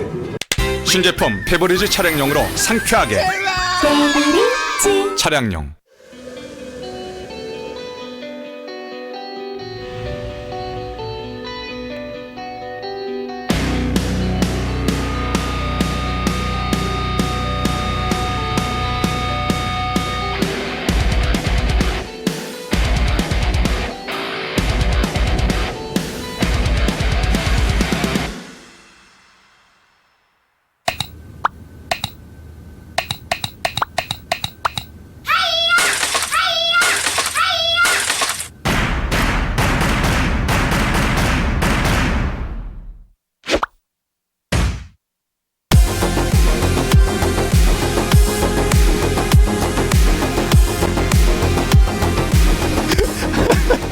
Hi guys. What's Sorry, that? we're back. We weren't quite here at the desk in time. We Look had at to this scramble over here. micro. All right, get ready. So watch. You don't know exactly the mines. You come forward, pop it back. Yeah.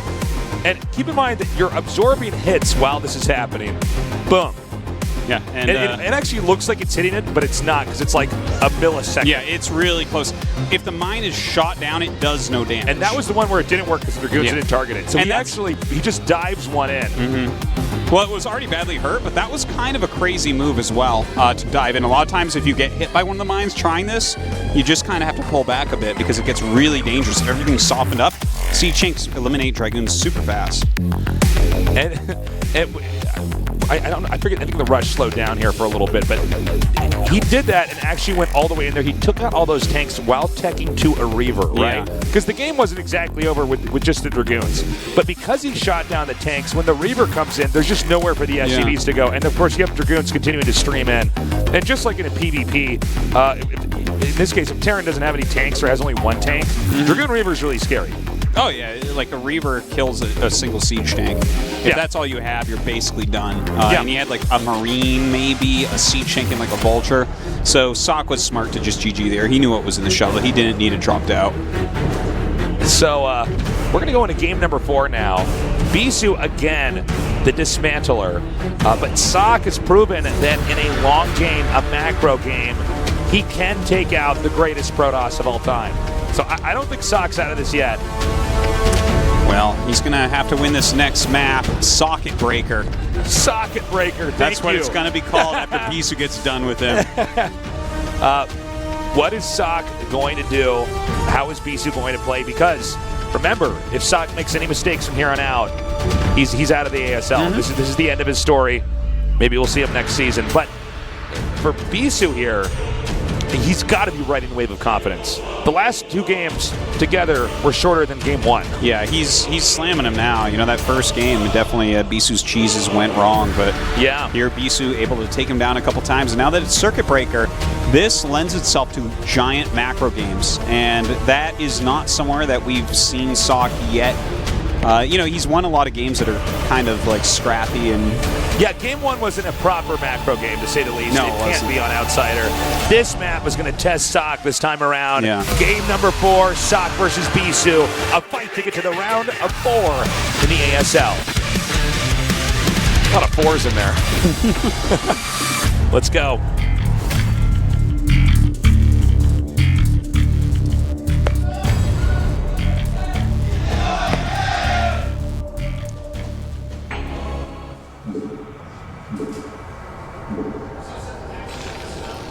In the upper left, in the white, Sock.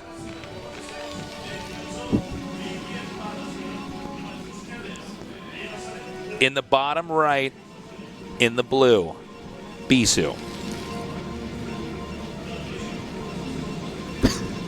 I was just thinking, you know how they all like choose songs, right? When they enter in. Yeah. And it's like some of the songs are Korean and some of the songs are Western, but overall it's just like songs for the young generation and stuff. I suddenly had this idea. I'm like, I would love to qualify for ASL and have like Hotel California be my song. Like, how funny would that be? Some really sad Western song playing, Something like for old people. It's like, oh my God.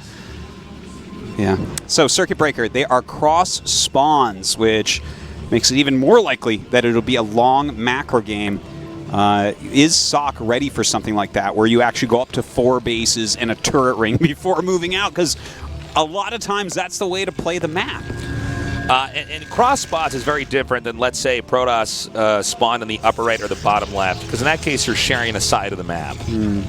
But here, Protoss can expand towards the upper right, towards the bottom left. We'll have to see. Yeah, and if we do have like the quote-unquote closer positions, a lot of times you'll see like a refugee Protoss style. Won't necessarily see that here, but can be useful. Now, Bisou getting a gas, so going to be teching up a little bit here before his expand. Nothing too quick. Same for Sock. Now, just because this is a map that, and these positions look like the game is going to be a macro game, it doesn't have to be, especially for the Protoss. The Protoss might try something crazy. We'll see. But again, this map also cannot have a rush like we saw with Bisou in the last game. You want to know why, guys? Because there's that ramp there. And it's very serious in StarCraft 1. If you don't have the high ground, you have a chance of missing shots. And that's a big difference. Yeah, you can't chase anything up a ramp, really. Yeah. That's it's too big of a deficit. You have to be insanely lucky to make that work out. So. Okay, the probe's coming up here now. Looks like he should see the SCV going here. So they're both... Now what happens in this moment is they both turn around. Well, what happens at this moment is you moving shot the SCV and almost kill it as it tries to scout you because you're playing Protoss and your worker actually excels and can moving shot. The Terran Salt. Yeah. I love it. Well, you watch that happen and it's like, oh yeah, that's pretty cool. Yeah, you want to take a few hits on the SCV because it's not going to heal, right? So it's like, all right, well, this might be one Dragoon shot less. That's why I always get a medic Tasis and put it right in my mineral line. That's right. So he scouts where the other player is. They both know each other's starting locations. They didn't get inside each other's bases. There was the option, by the way, for Sock to try to go in there, but it looks like he wants to send the SCV back out instead. Okay. Just checking where everything is. Is he actually going to the bottom left? He could be, right? Protoss? Wait, does Sock even know? Like, why is it going down here? Oh my God! I think he misscouted. I think he messed up his scouting. Yeah, I think he was just checking for a Nexus. I think he might have assumed that we'd see Bisou go for a fast Nexus because it is a really big map, and that's just going to be a solid build. But Bisou instead just kind of playing a little bit more safely, I guess. Going up into Dragoon range. So that's why Sock actually, again, building his command center on that high ground. It's like, oh, he doesn't know what Bisou's up to. Okay, so he's going to get this SCV. He does now know that his opponent's at the bottom right, since the Dragoons are coming from that location. Unless he sent out 2 probes right away. Yeah, that's right. Made gateways somewhere else. Yeah. And hope that he scout weird. Yeah. So Sock, not surprisingly, playing a really safe game, because if he makes any mistakes, he's out. Yeah, and that's the end of his story. The map is not bad for TVP, as long as you're comfortable playing the really big macro game. It's not hard at all for Terran to get 4 bases. Get those massive upgrades as well. Okay, so he does drive back those Dragoons. Now, what Bisu's doing is very normal on this map. You get about 4 Dragoons while you're making a Nexus on the low ground. There's the Robo Bay. We'll probably see a few more gates get put down here. He'll be pumping out Dragoons and Observers and playing a very, very safe, long PvT. Nice quick academy, so Sokka's going to be able to figure out what's going on, have that extra detection out. Very nice. And Bisu just trying to stall everything out as best as he can. Yeah, so right at this point in time, the Protoss just wants to see if he can't shave off a few units. The Protoss can kite this, but it's pretty tricky. Yeah, and you want to be up here because in case there was not a command center or something like that, you know, you'll actually know as they're coming out. For instance, seeing that barracks float out and there's 4 Marines and 2 tanks, you're like, okay, this is not really something I have to be worried about. I'm not about to lose my Nexus or anything like that. Right. Some mines go down here. This is, if you ever want to copy a build from Terran, guys, you can do what Sok does. Note, he does place these mines in here. That's to stop any DTs or anything like that. And he's getting his detection set up. Going for the Terran Armory over here. We have the upgrades that are going to be coming out. So there'll probably be a 2-1 push coming up. Yeah, well, he's definitely planning for the later game, getting an armory this quickly, getting, like, he is playing safe, right, with the double comsat this quickly, just kind of setting everything up for himself. So, Sok, you know, he's going to play the map. He's going to play the positions as well. Now, Bisu has his other gateway here. Notice how he's forked out the Dragoons on the map. He wants to try to shut down any scouting SCVs. He wants the Terran to have to scan. Now, if you're using your scans to scout, you're going to have to push out later on because you do need those scans to stop anything that is cloaked. We have also the Reaver coming into play here. So this is a slight variation to what I said Bisu was doing. I thought he was going to get 2 gateways and just play a macro game. Instead, he gets this Reaver. And you do this because since you didn't really threaten the Terran in any dramatic way early on, occasionally the main is vulnerable to a Reaver drop. Yeah, and notice where his shuttle's sitting. It's sitting away from where scans will occur. So if you scan only the main, you don't know that this is Reaver. Yes. If you scan the natural, you know it's Reaver, and you won't scan the shuttle because it's in such a strange location. So yeah, that's just a very nice little touch that Bisu's put on here. Yeah, and Terran never scan the natural because they already know you have an expansion there. They're much more interested in the next few steps you're taking.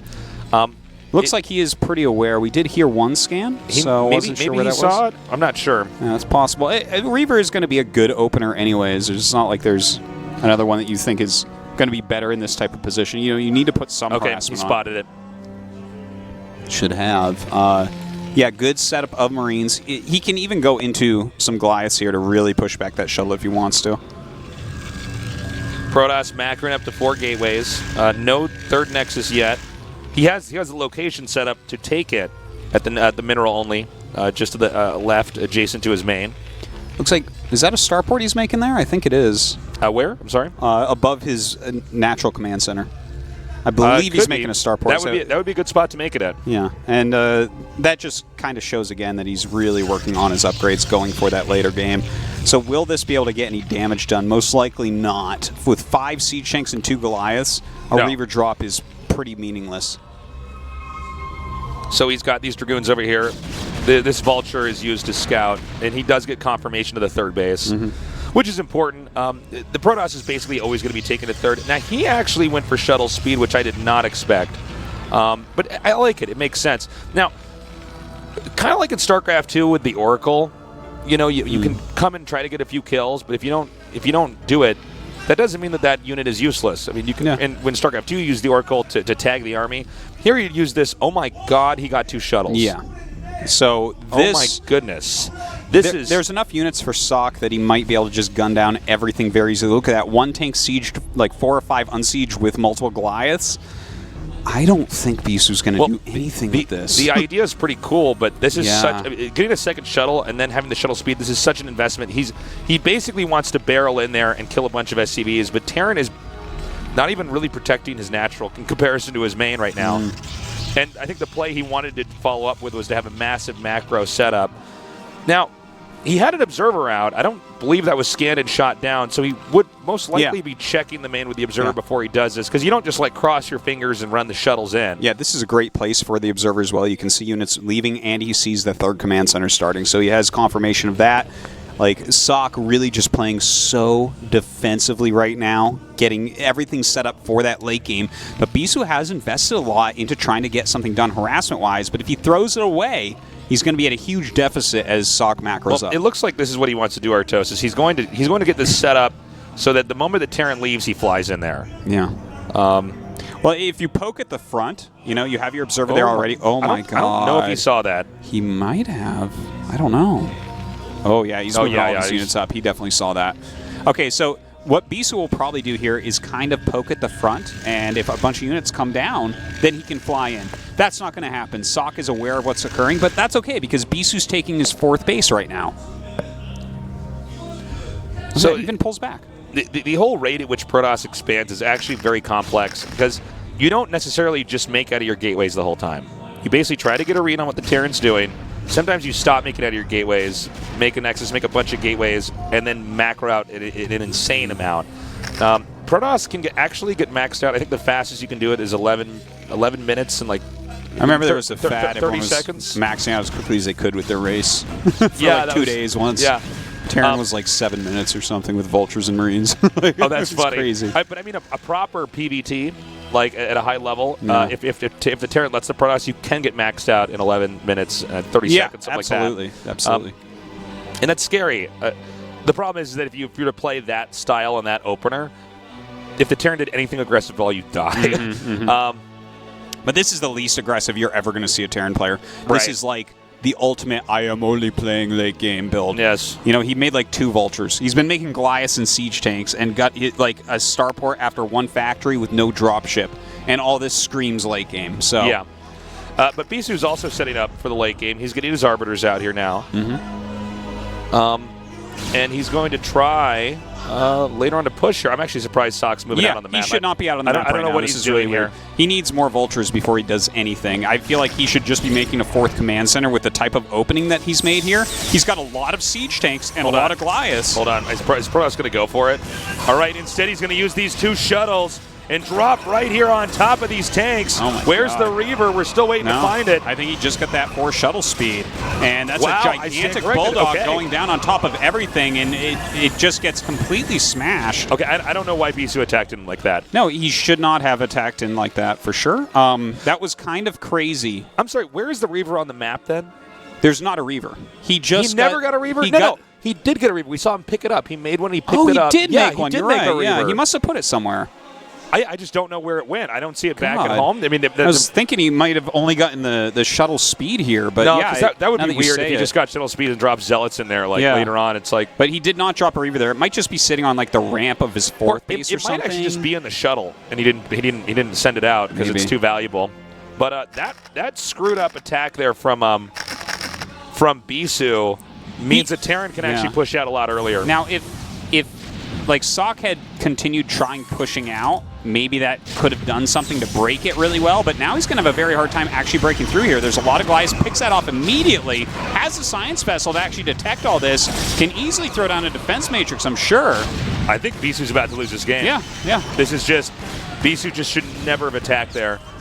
I get the idea behind it is that because you have 2 shuttles and you had these Zealots that you were going to throw in the main anyways, you could if you got a really good position here, but the main army that he was attacking with wasn't in a good spot, so it's like the Zealots come out, they all get gunned down immediately, and then most of Bisu's army dies. And now if you just rally Vultures down, you're laying mines, and you have that buffer that you need for your Siege Tanks. This base goes down, the 4th base is easy to kill. Bisu's taking a 5th. He's trying to clear the middle, and what he's going to need to do is stop reinforcements from coming in, but can he break the push efficiently? All right, he's taking the Nexus out. The Zealots are coming in over here. Do we have Stasis out yet? Well, we don't have a Protoss army on the ground, so it doesn't matter. Yeah. Oh, my God. I think he might end up having to tap out Artosis. It is definitely looking that way. There is not really a victory for There it is, GG. Wow. Don't try this at home, kids. That was... Like, he made a lot of units early on, trying to get something to bust Sock with, but Sock played that so defensively, man. Like, going for those early upgrades, having that many Goliaths, even with the double speed shuttle, like you're not really able to do very much. Artosis, do you remember what our next map is? Is it inside? Oh yeah, outside. Yes, that's right. I thought it was called Insider, but I was wrong. We are going to go back onto the map that made easily one of the best PvTs we've ever seen in Brood War. Yeah, that was a really fun one. Hopefully we can see something crazy once again, but not 2 probes leaving the base on fire. No, he cannot do the same thing again. Does Bisu have a crazy strat again? Maybe. He could. I would imagine he's come in with 2 different plans, but that last game has to be a little bit disappointing for him. That was like Sok played well, but Bisu decided to pull the trigger and got slaughtered because of it. So that's a rough victory. It's tricky when Protoss try to bust a Terran because sometimes you will completely obliterate them, even if you have like the same amount of units, and you try to do it over and over again. Sometimes you wipe the Terran out, and then other times, if the engage doesn't go perfectly for the Protoss, they lose everything, and you die to a The counter push. location could not have been worse. Yes, he has the speed shuttles, but he's literally attacking around the lip of that ramp that goes down to the 3rd and up 2 bridges, which is like this. Like Terran can't make a place that's better to kill Protoss units. You're absolutely right, and there just wasn't much to do from there. Unless you're trying to attack up the main ramp, I'm like, I don't know what's worse than this. We're gonna go to a short break. When we come back, the final game to decide the winner between Bisu and Sok.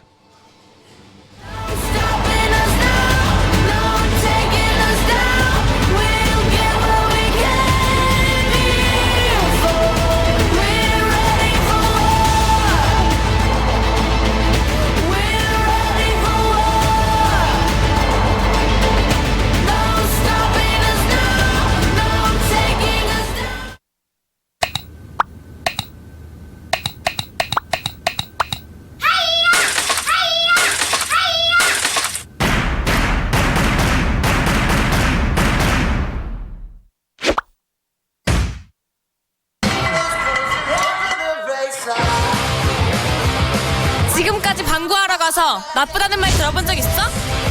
모두가 쉬쉬해온 방에 대한 나쁜 정보. 다방면으로 보자. 다방.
스노우를 그렇게 좋아해요. 이 표정 뭔지 아시죠, 여러분? 야동 다 보고 현자 타임 왔을 때 일본 친구들하고 사진 찍을 때 엄청 찍었어요, 사진. 마이카 아리가또 극혐이야. 마리카와이. 제 방송에 남자밖에 고추밭인가요? 아니야.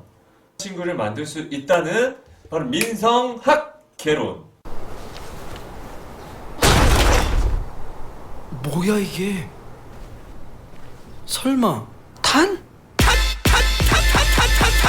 전국민 슈팅 그라운드 탄! 지금 사전 예약하세요.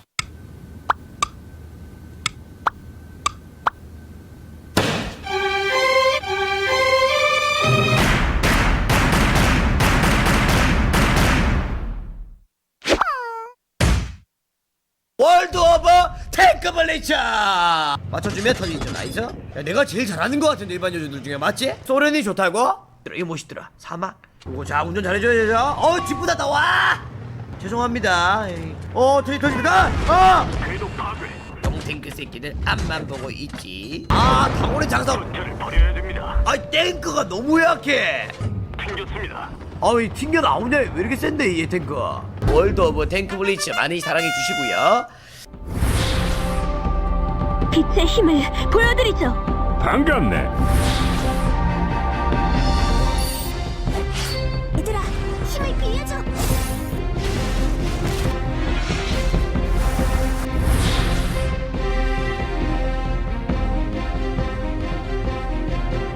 누구도 나를 막을 순 없어. 방해하겠다면 전부 부숴주지. 판타지 마스터즈 2. 냄새가 나. 어두운 곳에 숨은 냄새를 풍기는 바로 너! 바로 너! 원인은 쾌쾌한 에어컨 냄새. 신제품 페브리즈 차량용으로 상쾌하게. 차량용.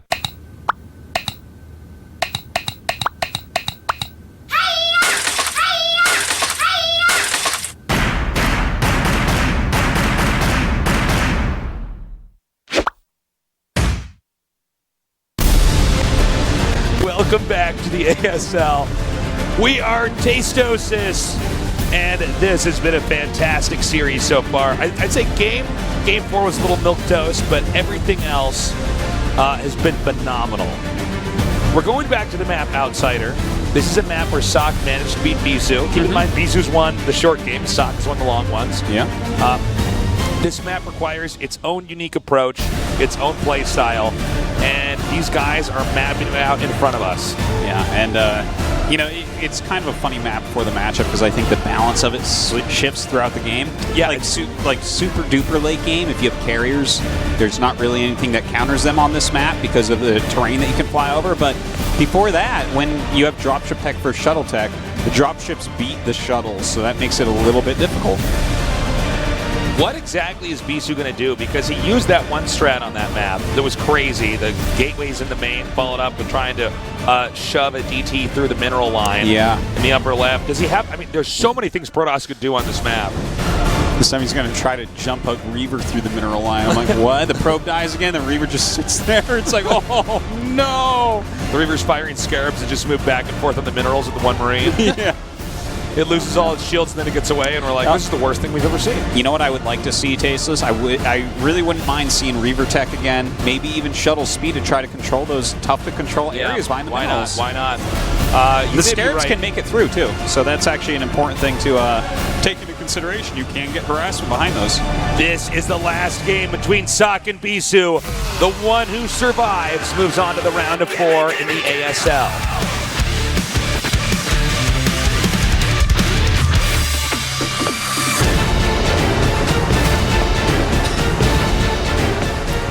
I've been watching the spam of Sock, and it's very low-tier spam. He's probably going to lose this game. Better not to spam than to spam like that. Just random keys. In the bottom right, in the red, our Terran player, Sock. That actually reminds me of something tasteless. I'll tell you in a second here. Who's this guy? In the upper left, in the blue, it's Bisu. Yeah, I remember on some moments where I wasn't as fond as of Protoss players. Just some Protoss players, the way they macro is just hitting their head on the keyboard, just like rolling their face on it. Yeah, it's like, oh, look, I have these units. I'll attack you with them now. It's like, oh, yeah. So what will they be going for this game? It's a good question. I'm really curious about what Bisu does. Sock just seems to want to stabilize. No. Terran is pretty straightforward overall. There are some timings that you can do, but like you want to kill stuff with vultures when you can and lay mines where you can and get your economy together, make some upgrades, and then kill your opponent. That's it. And I mean, it's obviously more complicated than that, but Terran is extremely mechanical and very much about keeping up good defense and not letting your expensive units die off, whereas Protoss has to be a little bit sneakier. So it's oftentimes quite interesting to see what a player like Bisu is going to bust out. So we have the barracks coming down here. We're going to see the gas taking a little bit. As always in a TVP, the Terran has to get to the mech phase. It has to get a critical amount of mech units where they can operate and push and harass and defend. the Protoss with the slightly weaker units is going to be trying to figure out how to acquire expansions, and I think that's why Sock wants to go into a late game on this map, is it's very tricky for Bisu versus dropships to have really healthy control of the map. Yeah, it is really, really tough. Again, if you're flying around with 2 Dragoons in your shuttle, that is not going to clean up whatever the Terran has in his shuttle. It's Exactly. just like you win that trade, so it becomes a bit difficult. Of course, there's other things to take into consideration, like dropships cost gas, shuttles do not. Well, I guess that's about it. But Thank you, Artosis. Yeah, no problem, man. So this pylon is set here so that the Protoss has vision of minerals. It doesn't matter what minerals they are on the map. You want to have vision of that so that if there's a big attack at the front and you need to use your probes, you have somewhere you can right-click the probes to drill them through an army. Very, very important thing to keep in mind. One of the only ways that you're going to be able to stay alive against crazy rushes. Now, Sock walls in once again. Bisu was probably expecting this, as he did do it in Game 1 on this map, and it's a good map for a wall. I do feel like the best way to play this, now that I've been thinking about it throughout today, is probably just to get shuttle speed, a Reaver or 2 Reavers, and actually a bunch of shuttles. Because if they're going for dropships, all you need to do is just anytime they drop anywhere, fly everything over there, drop it out, kill it off, and you're okay. So maybe even like 3 or 4 shuttles moving around the map.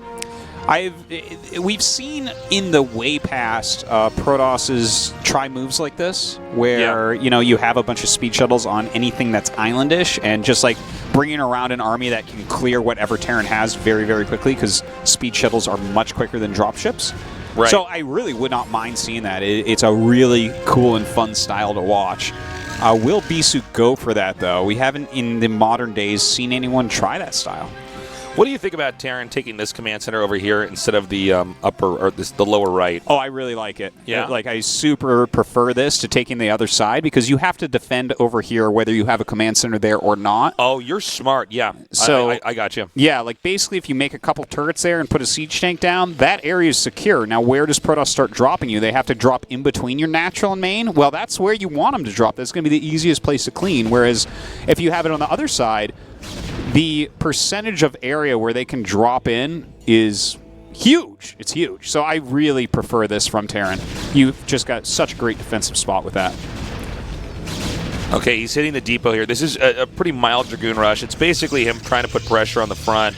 We don't really see Terran players die to this anymore. No. But it was like one of the first big things when people started meching is, look, why don't you get some Dragoons, get range, just try to pressure the ramp. Yeah, the meta actually moved beyond it, but like basically if you're not a pro and you're trying to hold off an actual Dragoon range attack on your depots on a wall in, even if you rushed into siege tank in range, the Protoss is going to get massive damage off on you. They're going to kill a lot of SCVs. Yeah. And maybe even end your life. But, these guys, this is how the metagame moves forward, right? Everyone gets good at defending that, and eventually it becomes not worthwhile, and we never really see it again. Robo's now coming up. So the natural is what Protoss takes first, and that's because Protoss needs gas a little bit more than Terran does, which it sounds counterintuitive, right? Because I just said that Terran needs to mech, right? And you think factories, you think gas, and then I was saying that Protoss needs zealots and dragoons, maybe shuttles, and then well, that's mostly minerals, right? But the fact of the matter is that this gas for the later on tech is so important. You want to take that right away. Yeah. And also, Terran, even if they get a couple factories, they just make a bunch of vultures. Yes. The vulture is such an important unit for Terran, so when Terran gets these extra mineral bases, it's really not a big deal. You want a lot of vultures almost no matter what, so very comfortable position there for Sock, sending out this first vulture with some mines. Pretty good SimCity from Bisu, by the way. Just kind of making it so that, like, let's say that Sock runs way around and drops vultures, takes a little bit longer to get in. Some good building placement, and once again, Sock with very, very quick. Okay, hold up. He's actually going to do a push. Now, this is a little bit tricky here by Sock. He's pushing out. This is one of the earliest pushes you can do. And occasionally you will kill the opponent with it. Yeah.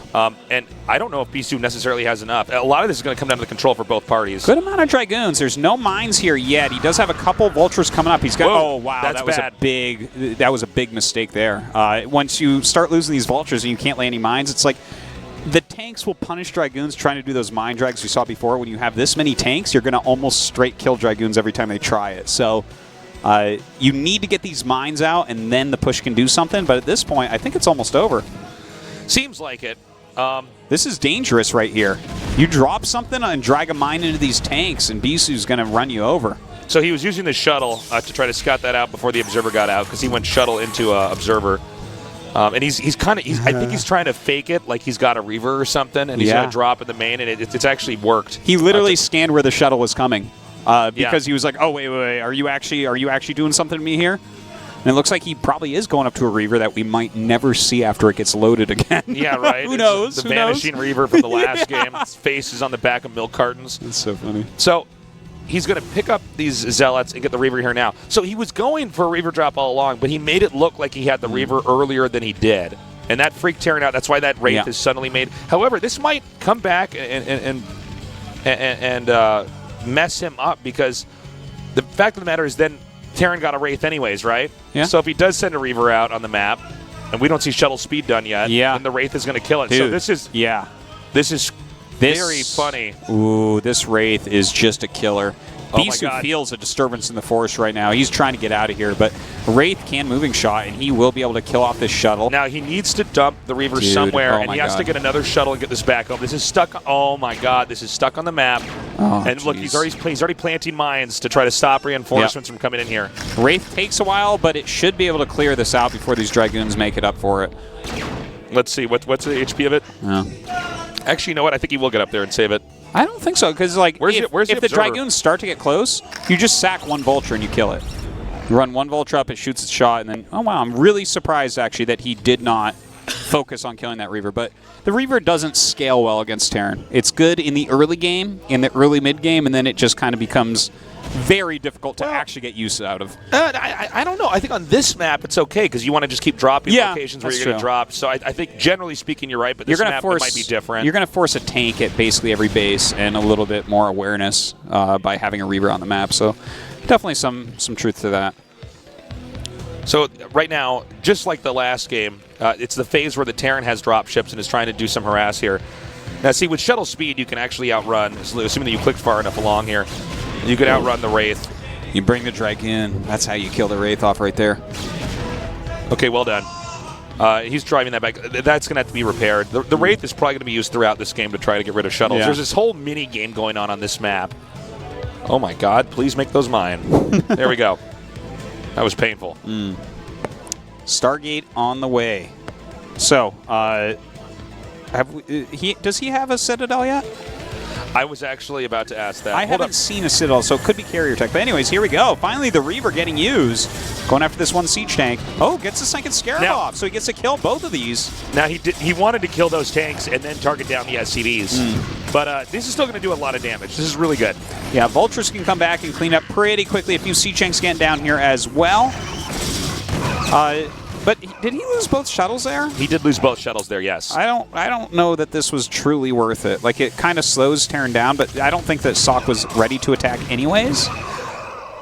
I see what you're saying. Is he looking at this and saying, well, you have a Wraith, I'm not gaining value with this? I don't know about that. I don't super like it. He's going to go into carriers, though. That's good, though. And this is pretty smart. So this is a game where we're going to have the Protoss survive for a while, get up enough carriers. Now, Terrans can kill Protosses that are rushing to carriers if they time out a push very, very well.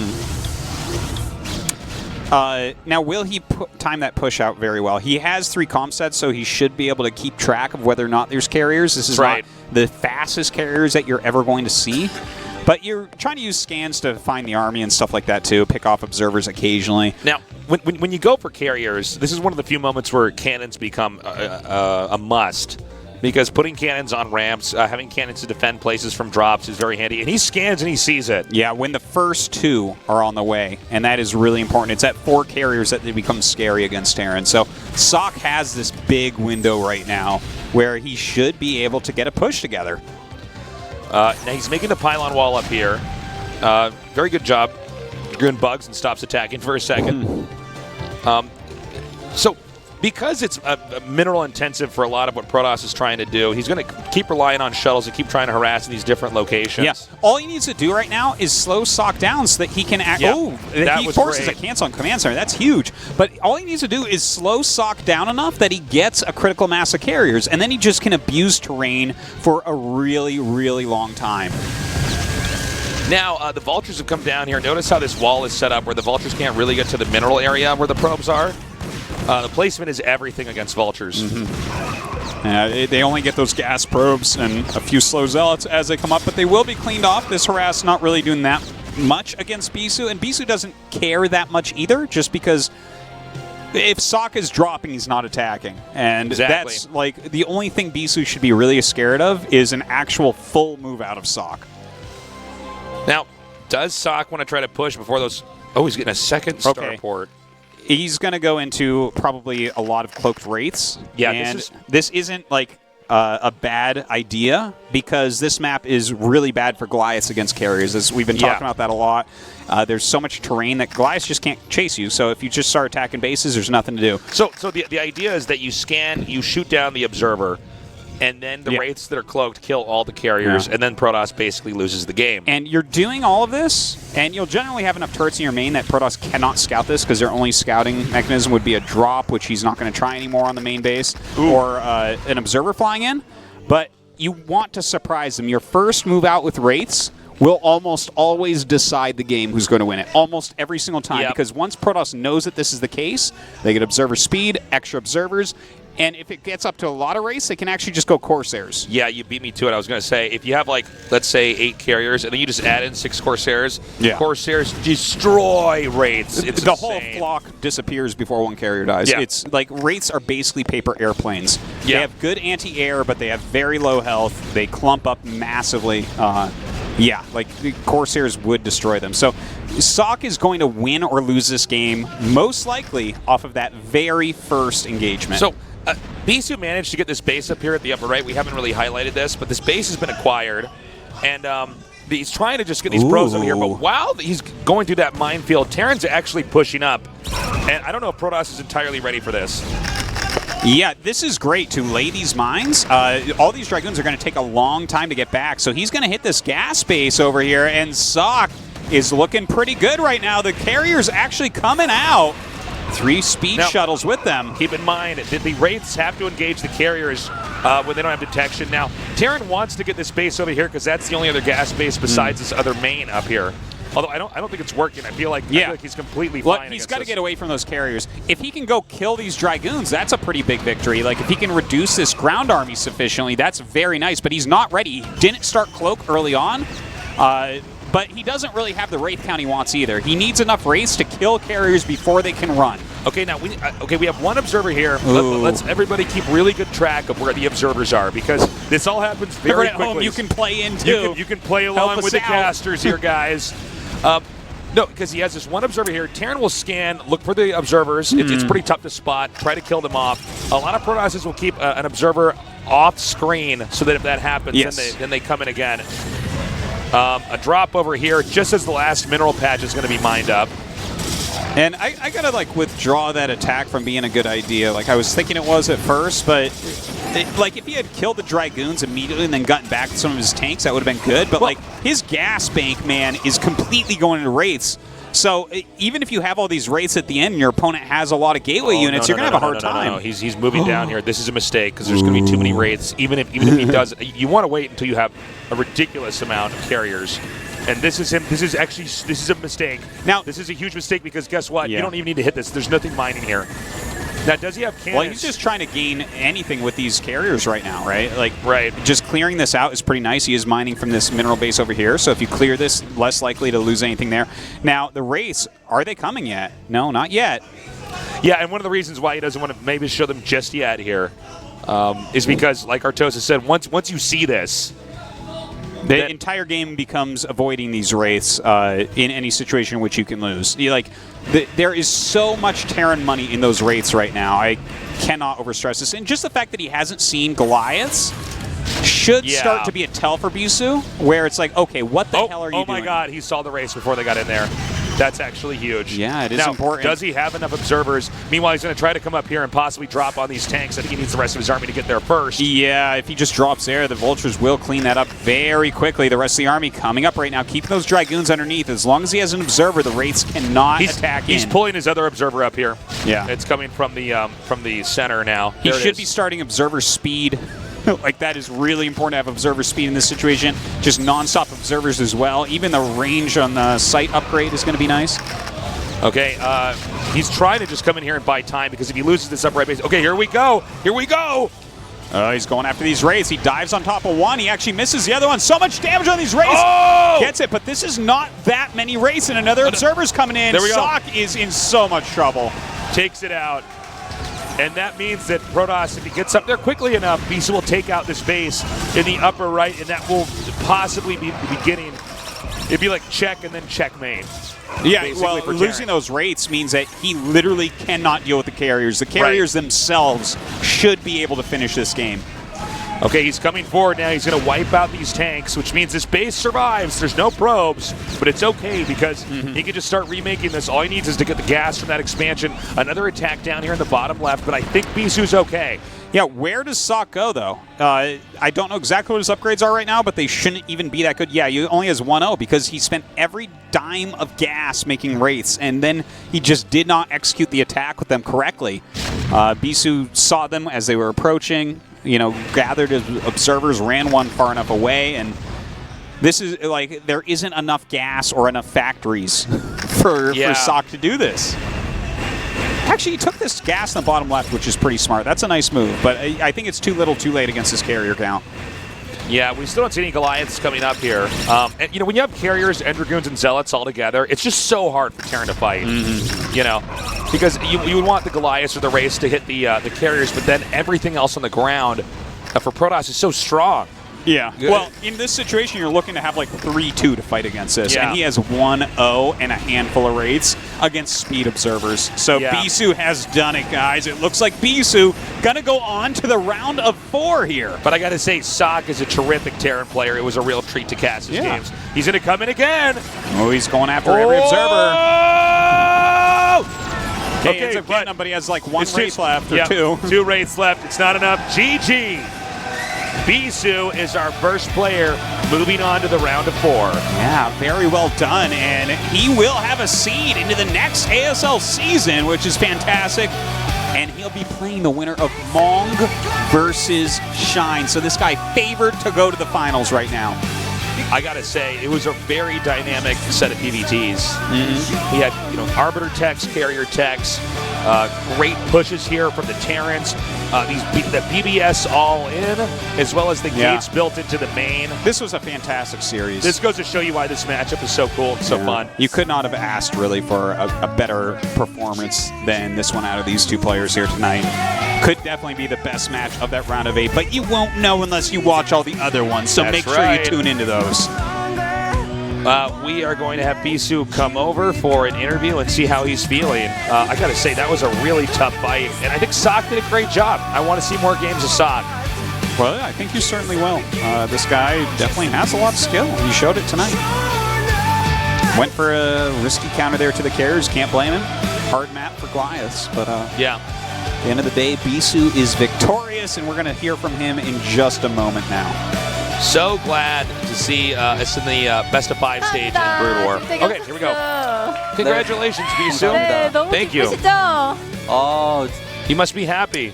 근데 뭔가 너무 완벽하지가 않아가지고 좀 게임에 불만족스러워요. Yeah, I'm happy, but my performance wasn't perfect. 저한테 화가 너무 나요. But I'm still satisfied. Excuse me, I'm actually a little bit upset with myself in some of those games. It's the opposite of what I said. Even after you advance, really? 이길 수 있는 게임인데 뭔가 부족한 점들이 너무 많았던 것 같아요. 조금 아쉬웠다. Man, I just made so many mistakes. 4강 I felt like there were so many points where I was just one step behind. 시드가 확보가 됐어요.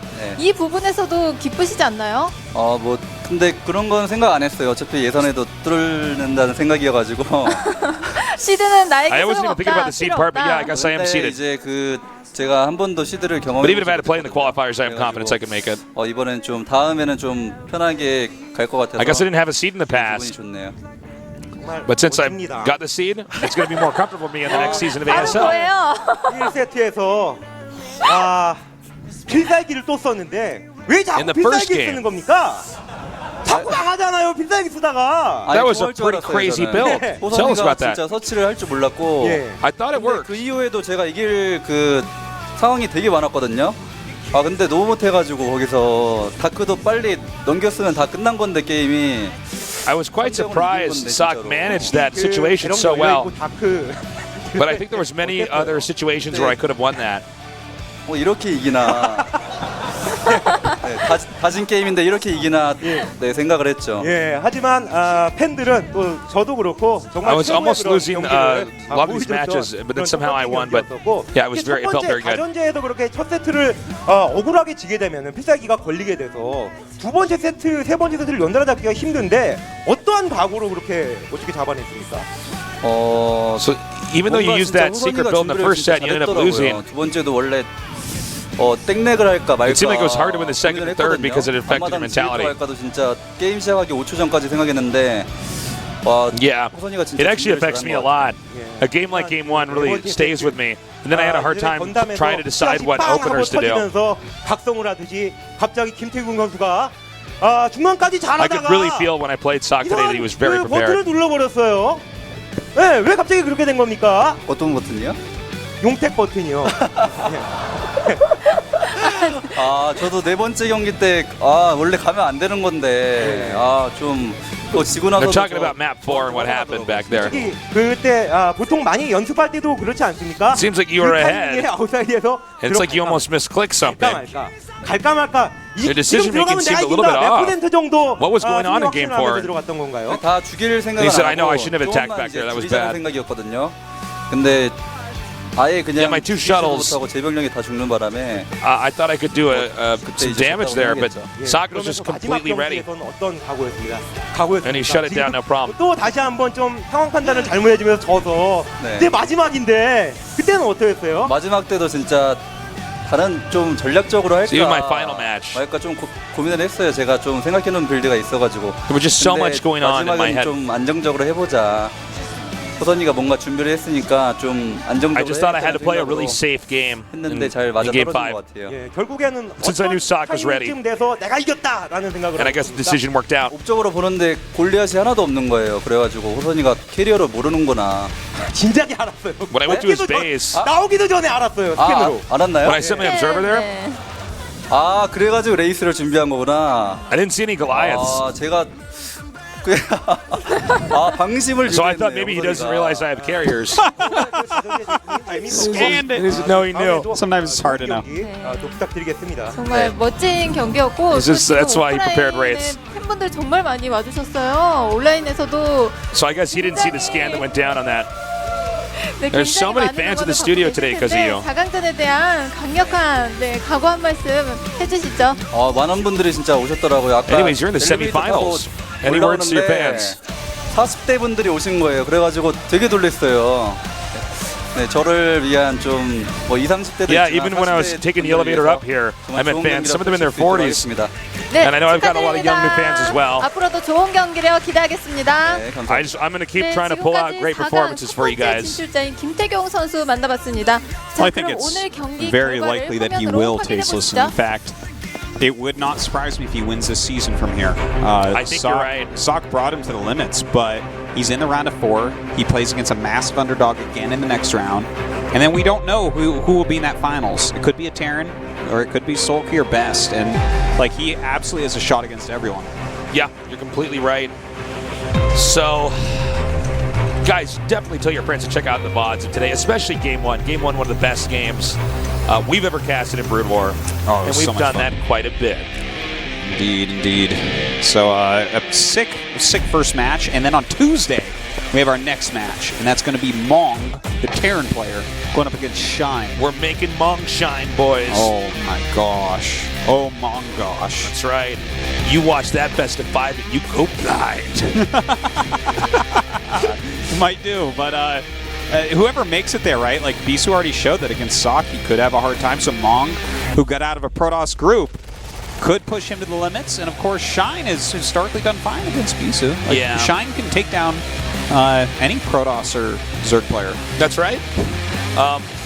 That's going to be fun to have our own ASL observer, who's actually now in the top 8 in the world with StarCraft 1. So the guy who was observing this today, there he is on the right. He will be playing against Mong. It's not going to be easy, though. No, that is... Mong's actually pretty damn good. Yeah, he's been playing very, very well, and I do think that Shine's worst matchup is ZVT. I agree. Without any doubt, so it's an uphill battle, but we'll see if he can do it against Mong. So we're going to be back on Tuesday, 7 p.m. KST. Google it, add it to your counter, to your calendar. Google the time so you know what time it is, so you don't mess up and miss our games. Yeah, only ASL this week. There will be the GSL group selection on Wednesday. That's right. So you can check that out as well, but no GSL games this week. We'll resume that next week. Yeah. So there'll be a little bit of time off here for StarCraft 2, but we'll be right back at it. And this was a lot of fun, Artosis. I was hoping it was going to be close games today, and it was. Yeah. I actually came in thinking it would probably be 3-1 for Bisu, so pleasantly surprised we got to that Game 5, which got a little bit crazy there with the kind of suspense build-up of Wraith versus Carrier. Always kind of crazy to see those two clash, but Bisu doing a good job taking it home. I guess that does it. Guys, we love you. Get out there and tell your friends to join us at the ASL, and of course, if you're not familiar with our main show, the GSL Codex, this is the sister show to that. Well, first of all, you really screwed up because we got a fantastic StarCraft 2 tournament there. So watch them both. Don't be one of those jobbers trying to compare StarCraft 1 to StarCraft 2. They're the two best games ever made. It doesn't even and make you can sense. love them evenly. And you should. Equally, evenly. Everyone has infinite love within their hearts. That's right. Love is an infinite resource, Artosis. Yeah, it's not like you have to divide up and love something less because you love something a lot. That's right. You know how you love your parents, but when you have a baby, you don't take your love from your parents and then just give it to the baby and not have love for the parents. Well, I definitely did that, but yeah. But now that I have more babies, they just all got more love. I take even more love from my parents. Guys, I guess we're done. Yeah, I already said we love you, but we'll say it again. We love you. Have a good morning, afternoon, or night, wherever you are, and thank you for joining us at the ASL.